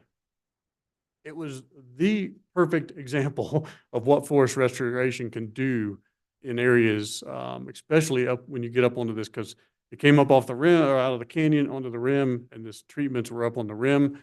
And boy, it was just perfect for them to catch it and say, you know, nope, you're not going any further. We're going to stop you here. So I felt really good about that. I was kind of bummed the Coconino National Forest didn't take advantage, I thought, of really selling that story and telling that story, but it was as perfect of a scenario to stop a fire with forest restoration as I'd experienced. Also, we saw this in 2008 Woody Mountain road fire where it started in an area that had previously been thinned and treated, and therefore they were able to quickly catch that fire and put it out because of that. And that was in an area that you know, was very susceptible to come burning right into the town of Flagstaff. So. And then lastly, the other one that keeps me up at night is Bill Williams Mountain. And in 2021, I get the call from the district ranger saying that we've had a lightning strike on Bill Williams Mountain. And this was in a time when fire dangers were high. And I said, where did it strike? And she said, it struck in Steep Slope 1, the area that we've treated. And so prior to that, she would have never been able to send the firefighters up to that area. No way, too dangerous. I mean, we're talking, you saw the dead and down picture. There's no way you're going to send anybody into that area. Well, they were able to send somebody up there, assess the situation. They looked at it and said, well, there's not enough fuel here to burn. Send the whole crew up. Let's go. Let's put a line around this fire. They stopped the fire at a half acre. This fire, we don't know what it could have done or would have done, but it could have burned the whole mountain if we had not treated these areas. That's the time issue that we're in right now on some of this. And so the fire management officer, Quentin Johnson, gave me this quote the other day, that basically every factor of firefighting becomes easier when the ground is treated. That said a lot to me, that we're putting firefighters' safety also into the acknowledgement of what we're doing here. And then one other benefit that we're getting and success story that I've seen out of this is we've built, not we, National Forest Foundation, Forest Service, other partners, City of Flagstaff, they have built a Wood for Life project up. And just the NFF, the National Forest Foundation alone, has supplied 5,500 cords of firewood since 2020 to Navajo Nation, Hopi, Havasupai, serving approximately 17,500 households with heating for the winters. So this is a program that's continuing to grow. I think if you added all the stuff that the city has done and the Forest Service has done, you could double, almost triple those cordage amounts as of the whole total program, but I couldn't get the full number before the presentation was due. So I'm going to introduce now Nicole Branton. She's the Forest Supervisor for Kaibab National Forest. She's with us virtually. She's down in Phoenix, but she wanted to say a few words as well from the Kaibab. All right, let me just do a sound check here and make sure you guys can hear me.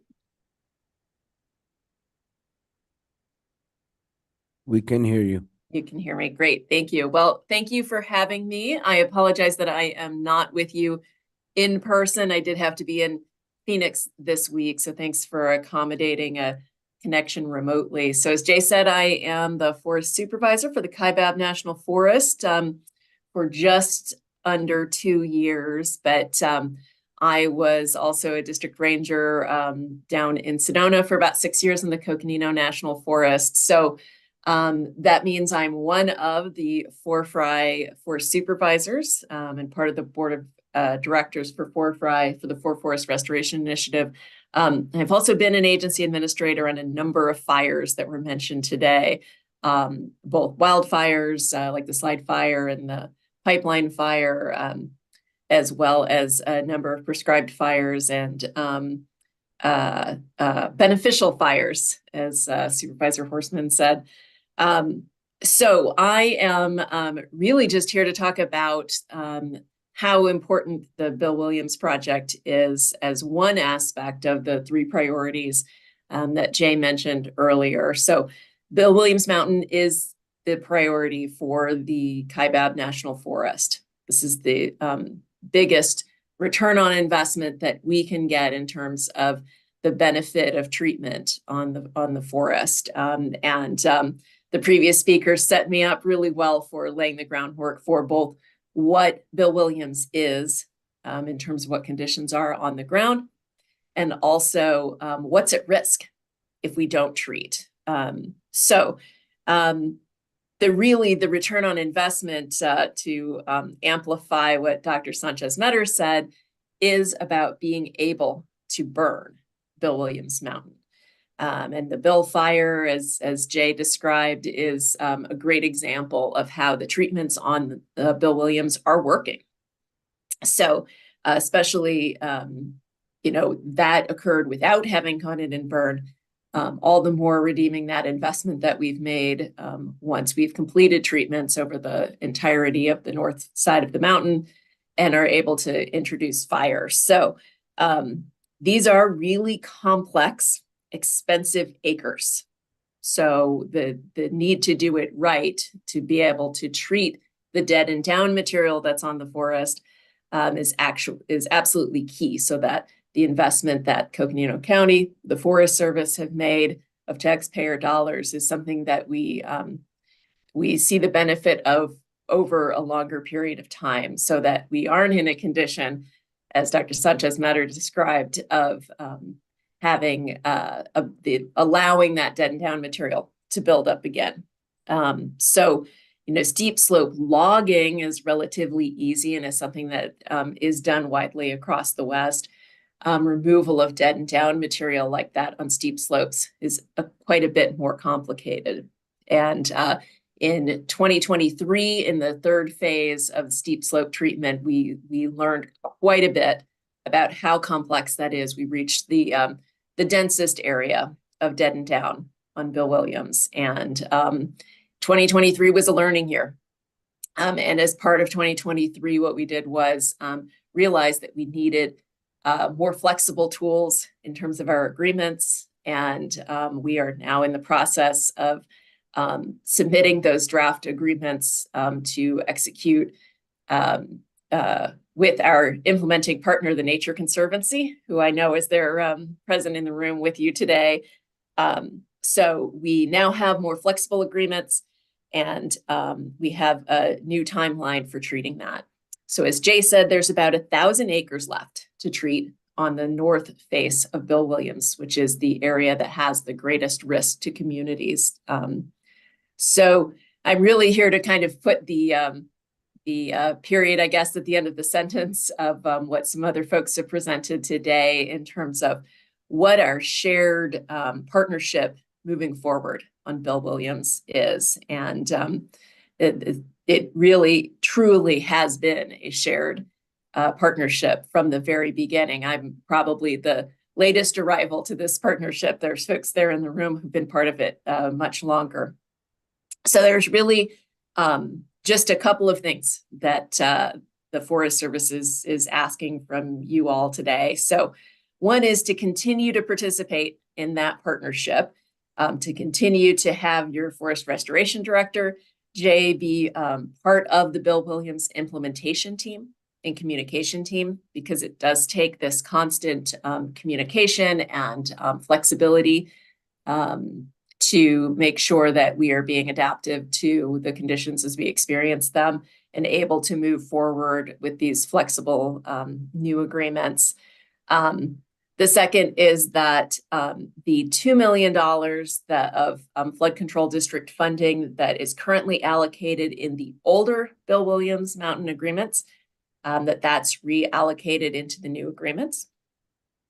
And then, as Jay said, there's that the county continue to invest with the Forest Service in completing those last 1,000 acres. So as Lucinda said, this is really an unprecedented opportunity for funding that we're experiencing in the Forest Service. I haven't seen investment like this in the 26 years that I've been working in this business.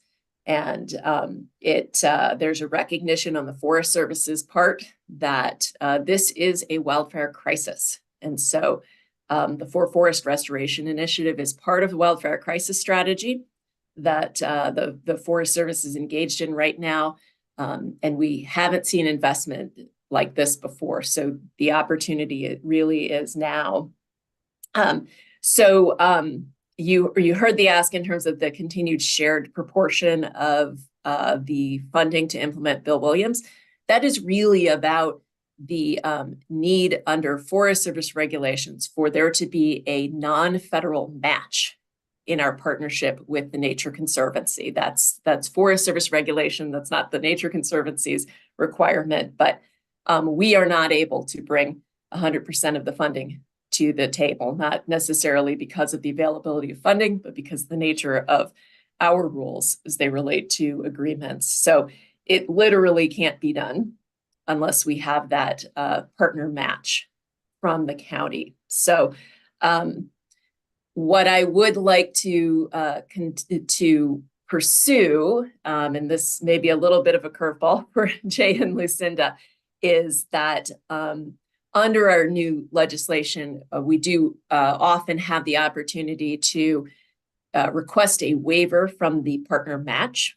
So what I will say to you all as the Board of Supervisors is that I will pursue having the minimum match that is required in order to move forward, because I do recognize that there's a lot of work in front of the board right now. There's a number of things the Forest Service is asking for you to partner with us on, not only on the Kaibab, but also on the Coconino National Forest. So whatever that minimum match is, if we are able to take it down to 10% as opposed to the 25% match, I intend to request that from my leadership, which would bring that ask down somewhat. And I'll just wrap up by saying, Jay mentioned the catastrophic wildfire, post-fire flooding cycle. We've been really fortunate on the Kaibab to have not yet entered that cycle. That's the urgency of continuing the work on Bill Williams before that cycle starts. The Bill fire in 2021 was a good example that this work is successful, and the ability to complete it with our best return on investment really is now. So with that, I'll wrap up my portion of this. I'm available for any questions that you all have. I suspect somebody there in the room, Jay, is going to facilitate those, so I will stand by if you have any directed to me. Thank you for your presentation. Okay. Thank you, Nicole. I'm going to take this opportunity because Joel's here and TNC is going to become such a partner in Bill Williams Mountain. We, with NFF moving back kind of away from Bill Williams with the dead and down component just becoming a little complicated, we lost a year of getting treatments done.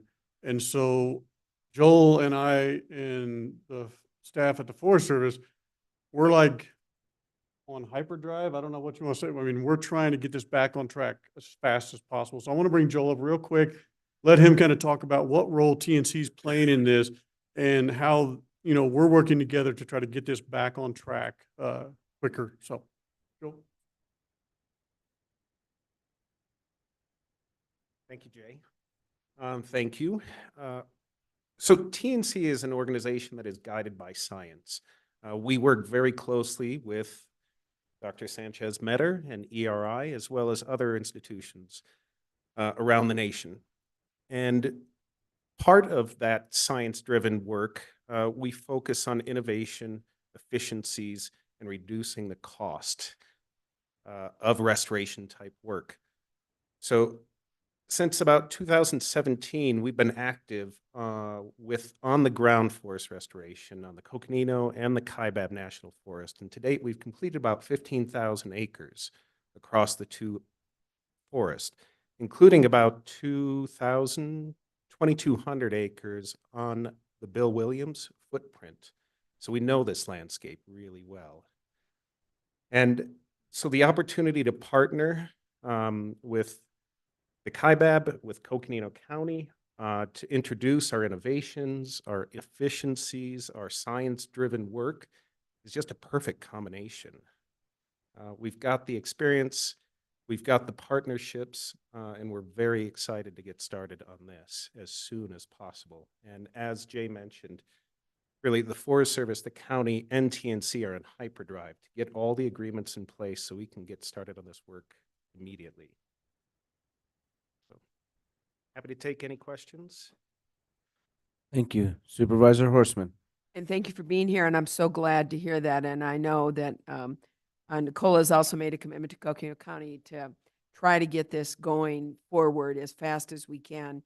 We know we've lost a season because of the renegotiation of the agreement. So it's important for us, for all the reasons that you have done such a great job of underscoring the need to get this done, especially for the city of Williams. So we're anxious to get a timeline from you. So we Yeah, really and appreciate that. I think our first step is TNC and the Forest Service getting their agreement they've got multiple agreements with the Forest Service. And so finding the right mechanism and getting that, because steep slope is just so different than everything else, that we feel like we're weeks away from that. And then it'll be days for us to get, Joel and I to get our stuff together and then get them signed by our legal and their legal. And we're hoping for this fall. We have spotted owl restrictions to getting it back into some areas, but we may try to identify things, but we want to be late summer, early fall of 2024. We want to be back on the mountain working. That's our goal. Now to get the full 800 to 1,000 acres, that's going to be several years. We've been able to do up to 300 acres in one season, but that was about as good as we've done. Is it all going to be helicopter? Well, that's what Joel's looking at, other options for. Uh-huh. Do we do helicopter, but then come back and do something different with the dead and down so that we're not wasting money on helicopter for dead and down? Those are the innovations that they're bringing in, trying to look at through other operations across the West, that how do we change this to be cheaper and more efficient so that we can get it done quicker. Yeah, those are the things we're trying to, the work that they've done to date on just the typical, they've made changes and kind of pushed the Forest Service to where the loggers aren't having to weigh every single load. Logs. That's what 5 years ago they were weighing every single load. It was the most inefficient system out there. And they've made those changes and kind of pushed the Forest Service to adapt to how to work with this low to no value timber. So that's what we're excited about. Well, I'm excited to hear it's moving forward, and I look forward just to getting some updates on that. So thank you. Yep, definitely. Supervisor Hess. This has been enlightening. I'm learning so much right now. And obviously Williams is in my district. So I would love and I need as much information as you can get to me so I can be the person that talks to those people. Yep. and the people that are directly affected. So I definitely will need as much information as you can get to me. That way I can be a mouthpiece for you. A lot of the things that we're talking about, it just needs to be clarified for me so I can be the best help for you. Yep. And anything of that nature from the scientific point of view, as you talked about, the mental health, those are the things that I think was very good for you to throw into your briefing and how that can help. Is people don't think about that. They only think about the economic, and I think the mental health and the particulates that they're going to breathe in.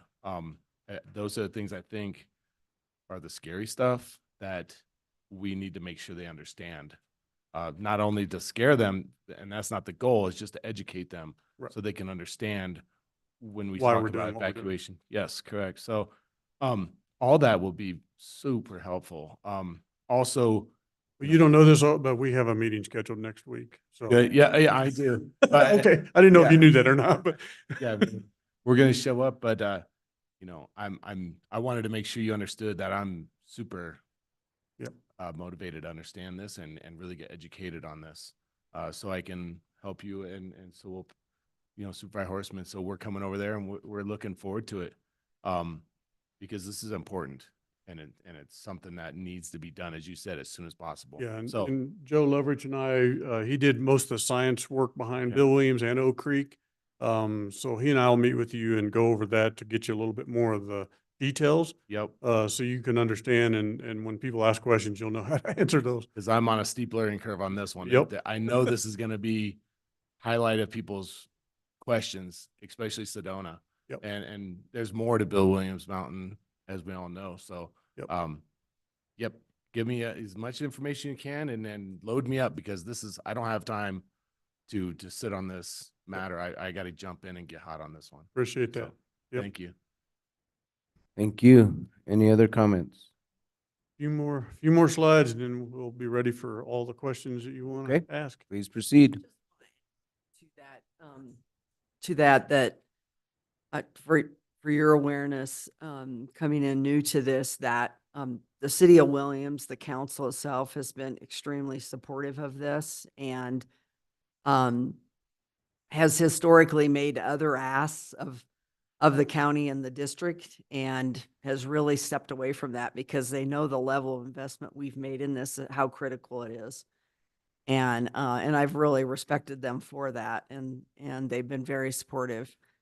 And I don't think we've had any issues with any of the public either. People have, if they've been not supportive, we've not heard anything. And I think overall there's a lot of support for what's going on. So I think people do understand the critical nature of that project and have been very supportive of it. Thank you, So Lucinda. it's- Yes, I don't think it's going to be the fear of them not supporting. It's just making sure they understand. Yeah. Oh, absolutely. Education wise, Right. because I think, especially with helicopters flying overhead, they're going to wonder what's going on. So it's one of those things where, exactly, they've been supportive, and I've heard nothing but good things about them being backing, making sure their mountain is protected and safe. So no, I think it's a great thing. I appreciate it. Yeah, I know Thank we've you. had a lot of support, so that's a good thing. That's awesome. Thank you.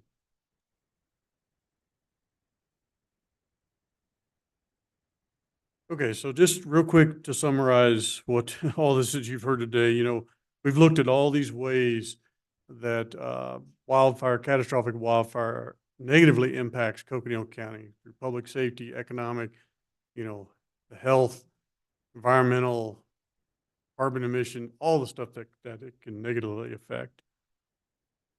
We've also looked at how forest restoration is one of the tools that's going to reduce that risk. That it is what this forest, as Dr. Sanchez-Mader showed, this forest responds to forest restoration when it's followed by the beneficial fire behind it. We've looked at the priorities, what we're going to be focusing on with Bill Williams and Oak Creek and Upper Rio de Flag. So Director Hess, Director Horseman, we will just continue to keep you guys apprised of what we're doing in your districts, but really getting your support and needing your support in the communities as we do this work. Our communities are smart. They understand what's going on. They've seen the impacts. It's really just showing them that we're following the science and doing this work. So you're going to get a lot more detail on Upper Rio come February 6th, but again, it's just eye-opening stuff that the science is showing us and telling us.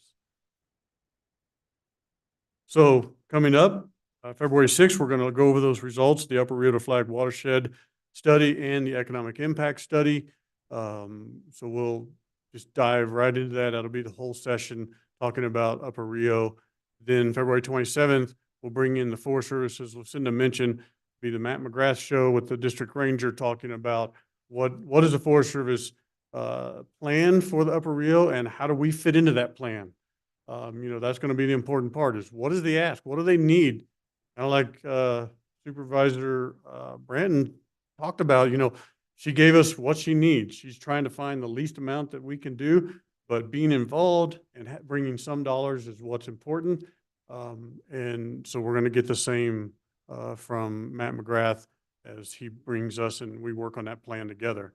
So then we'll continue doing more work sessions into May as we start looking at community wildfire defense and the flood control side of this, like why aren't we spending money on flood control projects? Well, because forest restoration is consuming a lot of the dollars in the budget. So we'll get into that discussion as well. Okay, we are now ready. Questions or comments from the board of directors, please. Do we have any questions or comments at this time? If you Vice say no, Chair Begay. I'll be hurt. You're not off the hook Thank that you. easily. Thank you, Chair. I think we still have an hour, so.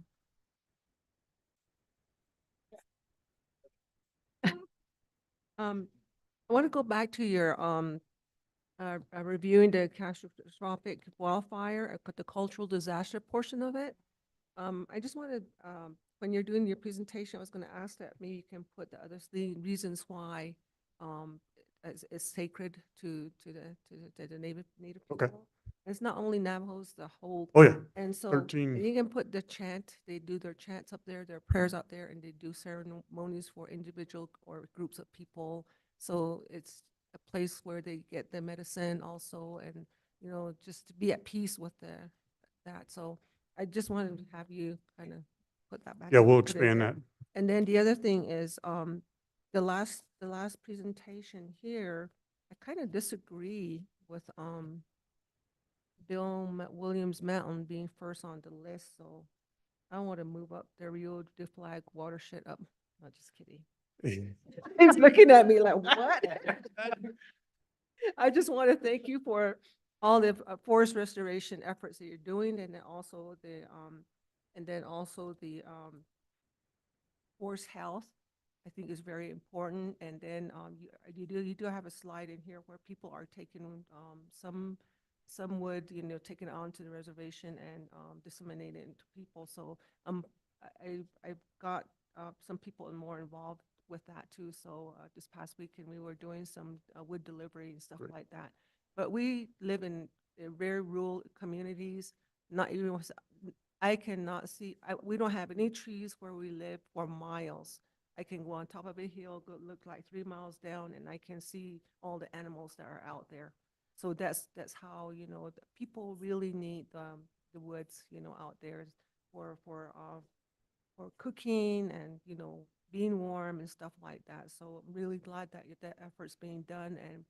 And I think one of the ways to really look at forest health too is maybe if there's other areas in where you're cleaning up and moving the dead trees.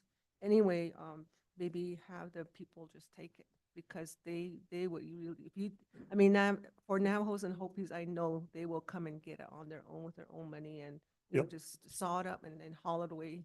So I think that would really help even with the smoke, the environment. It will. Things It like that. definitely will. And it's one of the programs that I've probably felt the best about being involved in is that program, seeing the need and knowing that we can help answer that need. I think, and then, just really putting it out there in the community, I think that would really help. Not the steep slope areas, but, at least, areas where, it can be removed and used wisely. And, the environmental aspects of it is not really going to be there too. So thank you so much for all you do, of course. And the other question I had was, I thought I wrote it down here. I guess I tore it up. That was regarding, and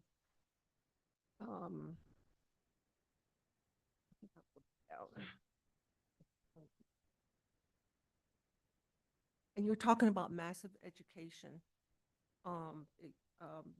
forest health, forest restoration, And then also, I was thinking, how we would also, with fire start sometimes with campgrounds. And I know that we leave all the entrances open, every year, and I know a lot of that has to do with Forest Service, but I just wanted to see how, and even at every entrance that, maybe there shouldn't be any fires or nothing. I think that type of thing which should be posted because, or, I think there's a citation, in there if you Right. found, that these are the consequences. Because a lot of people do that. They just go in there and they make trash, especially trash, Yeah. So a lot of things that happen, and it's going to take everybody that's working on it, the Forest Service, the county, on county forest lands and stuff like that. So that's what my thoughts were, as far as we went through the presentation. But it's all good, and I'm really glad that, we're on top of it. And I know we'll need funding, and we just need to have the MOU, MOA, whatever, agreement in place, so that we can, everybody knows everybody else is doing, to really address the issues that we have. So thank you. Yeah, and luckily with having ERI here, having Greater Flagstaff Forest Partnership, getting the education, we have a very well-educated public, but we have people that come from outside the communities that recreate and cause issues, and, getting that information, I think, is very important, like you said. Thank you. Are there any other comments? Supervisor Horstman? Yes, obviously, I know this is near and dear to many of our hearts and something that many of us have spent a lot of the time on the Board of Supervisors working on. Couple comments I'd like to make. And, obviously, we have our national forests make up 193 million acres. It is huge. Coconino is approximately 1.8. Correct me if I'm wrong out there. And the Kaibab is 1.6.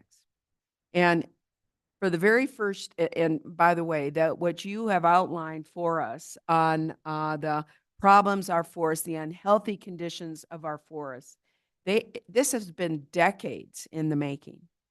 And under the Biden-Harris administration, for the very first time, we have federal government has made the largest financial commitment to its national forests, to our national forests. And you're right. And we heard Supervisor Nicole state that it's unprecedented. It is. And it is an opportunity for us here in Coconino County. And it's one of the reasons, and what we do and what we hear is that with the commitment and financial commitment being made to our forests, still not enough to do the type of forest restoration we need to reduce the wildfire risk we have here in Coconino County. And that's why we in Coconino County and the Board of Supervisors have made a commitment to partner with and join the Forest Service on the Coconino and the Kaibab to try to help be a partner with them to do what we can to mitigate the wildfire risk. And so I think that's important for the public to know.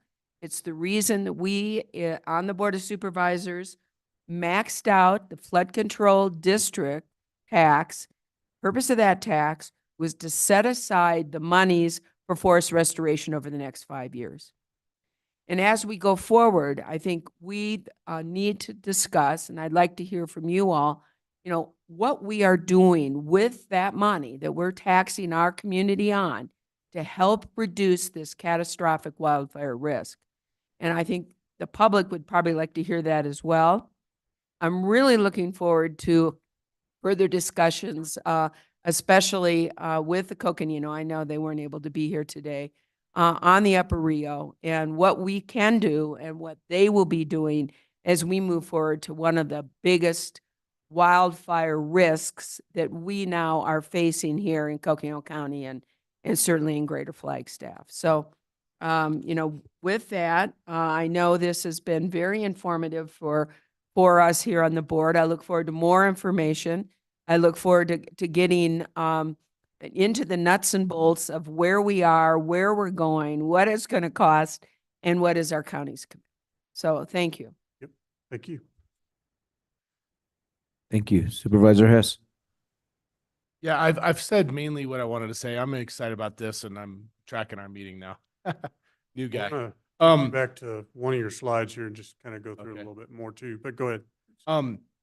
You know, my parents always told me when they were at NAU, they watched Eldon burn back in 77, I think it was. Yep, radio yeah. fire. Yeah, I was here, but we're not gonna go there. Thank you. I guess my question is, what kind of fire was that? Was that due to?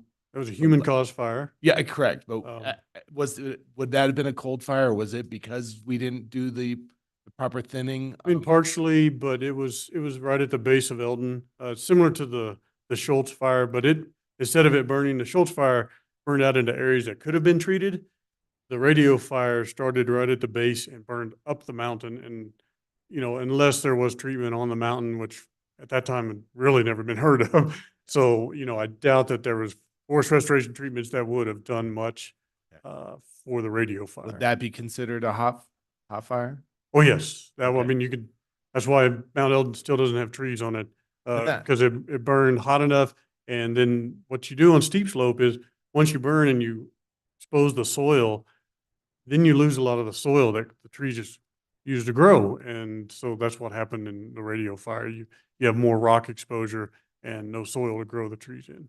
Thank you. That's exactly what I wanted to get out to the public is that is what could happen to Bill Williams, correct? Yes, definitely. And it caused the same catastrophic. And that's one of those things that it's a constant reminder in our little town here and from everywhere you can see it. So that was the one thing I wanted to make sure is that we don't want that to happen, especially Sedona, the whole Oak Creek, all that.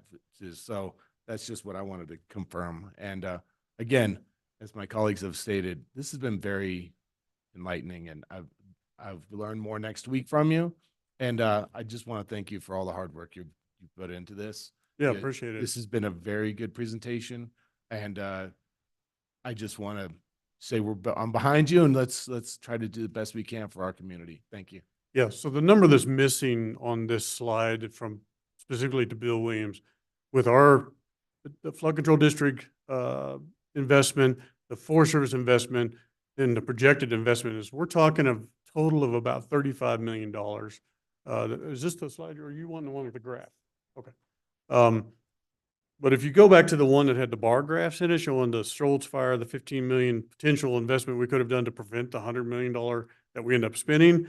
Then with Bill Williams, if we spend the 35 million to hopefully prevent the 700 million potential economic impact, when we get to February 6th, it wouldn't even fit on that graph what's going to happen at Upper Rio. The amount of investment to the amount of economic impact. So, we're waiting to reveal that then and kind of do it in a very manner of that we can reveal this to the public. But, we're going to have that graph, and it's going to show a huge return on investment just to do that work in the Upper Rio.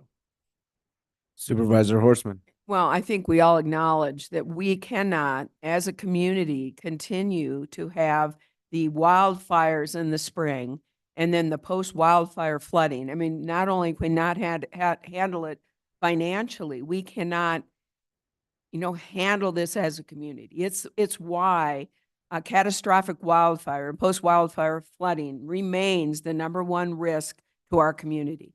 So I think we're there. I think it's a matter of, what can we do with our partners to reduce the catastrophic wildfire risk? And what can we do moving forward? And I know that we'll be hearing a lot more from both the Coconino and the Kaibab. I mean, these are national forests.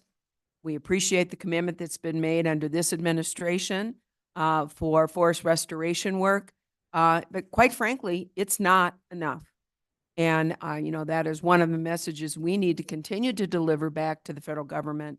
And we need to continue to look out to our partners, see what we can do to help reduce this risk. Thank you. All right, and I guess Supervisor Fowler had. Supervisor Fowler, I did not see your hand. Please Yes, hello. I apologize, I'm not there, but I have listened to the presentation and the discussion. So thank you for bringing this to the board again. This is the reason that the forest restoration position was created, to be able to bring all the partners together and to bring attention to the need and the crisis that we have on our hands. So I really appreciate all the partners that are there and the partners that are that were not able to come. And this is such humongous, humongous issue, challenge that we have on our hands. You know, how are we going to pay for all of this? All of the partners have limitations in certain ways, and wish we just had all the money that we could pour into it. But we just don't have that. I'm really happy that your presentation has taken a broader perspective to bring in the environmental impact, the health impacts, all the other impacts. However, you know, that is just in the just one region. Now, I represent Kaibab North, and we have fires there as well. So, you know, when we talk about just, these are just the projects that you're really focused on, where the population is based.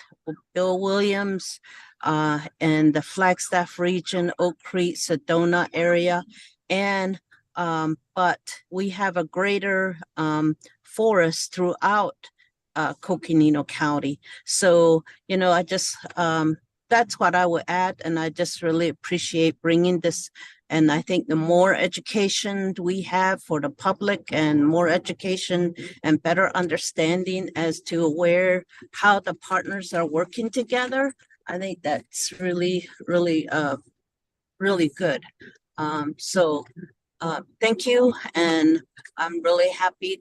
I don't know if I don't think the flood district has the dollars for it. So that's where we have to see how does the county totally supports, but how do we pay for it? Where does the funding come from? So, and in future presentations, I guess that's where we're gonna go. But That's thank you. correct. Thank you, Director Fowler. And two things. Anytime you want to go to the North Kaibab, I'm ready to go. I love the North Kaibab. So, and we'll continue to monitor what's going on there and work with Forest Service and other agencies that are working up there as well. But thank you also for serving on the TNC board, the Education Conservancy board. You know, that's a partnership that I can't say enough about that. I'm excited to be working with Joel and get this work done. So having you as part of the board, you know, just strengthens that relationship. Thank you. And then Thank you, Jay. Thank you, everyone. thank you, Director Fowler. And then I just wanted to say thank you for the presentation. It was good to see more information about this topic. My one question right now is about the capacity of the forest industry locally. I was driving my daughter to school in the morning, and I heard on the radio that they're recruiting for operators and different equipment folks. And so I just wondered if you could expand a little bit on that, because I know part of the issue that we've had locally is the lack of capacity to be able to do some of the forest restoration that we need. So if you could expand on that, please. Sure. So currently we have 3 sawmills operating in Coconino County, Perkins Sawmill, Joe Dirt, and then R4 Restoration Forest Products, which is whose ad you heard. You know, Restoration Forest Products just invested $200 million. They've got state-of-the-art mill in Belmont. It's not operational as of yet. They announced today they had 7 logging sides ready to go. So that just means 7 logging operations that increases their capacity. They've been running 2. So, you know, we're hoping that these things pan out, that they continue to move forward successfully, get that mill running. That's a large capacity mill, would consume a lot of wood. Again, then we have the biomass to deal with. So we've been working with a new company that's here interested in coming to Coconino County to invest over $500 million into a place to put conversion of biomass into renewable natural gases. And so we're speaking with them, taking them out on a tour tomorrow, some different locations. So we're looking at locations from the east side of the county to the west side of the county, trying to find what's the right place for them to be. But I mean, they could basically solve a large portion of the biomass problem that we would have in what they would consume. So we're excited to get them here, and hopefully they can get here. And, again, the administration has set up the right incentives for them to come here, and set this up now with this renewable natural gas. So that they're trying to strike while the iron's hot as well. So we're looking at all these options, but we're like, I don't know, as close as we've been, and we're just waiting for R4 to really step up and get going and moving the wood. So I think this spring will really, wintertime's a tough time to log in Arizona. It's nice right now, it's frozen, snow on the ground. I'd be logging tonight if I was running logging operations again, but it's just tougher to get all the work done. But once springtime hits, things dry out. We hope to see lots of acres being treated. Oh, thank you. I appreciate that, because as we know and as we've seen in the 3 years that I've been on the board, the potential for a fire, and a post-wildfire flooding, it's not if, it's when. Yep. And so we're on a clock, and it was good to see the three priorities. I do look forward to hearing more about the real watershed and seeing where that's going to go and how we're going to partner with the City of Flagstaff and other entities to make that happen. So thank you. Yeah, one of the things that has really changed, and Nicole will probably back me up on this one, that the Forest Service from the Washington side and even congressional side has started to go away from the how many acres are you treating to are you treating the right acres? Because that's the most important thing, that we're actually getting the right acres treated, like Bill Williams, like Upper Rio. Are we treating those right acres first? And so that's become really the discussion, even in the Fry group, that the stakeholder group, is how do you prioritize, where are we prioritizing and getting those right acres done? No, I appreciate you sharing that.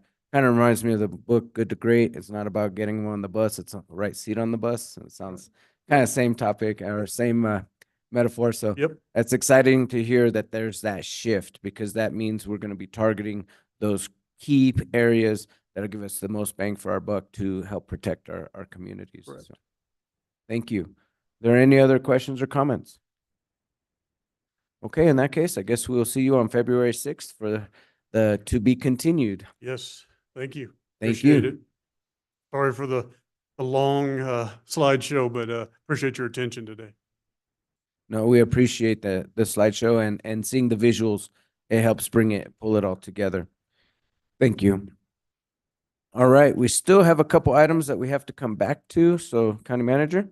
The items are not time sensitive, so I think at this point in time, we can communicate via email if there's anything critical to each of you individually.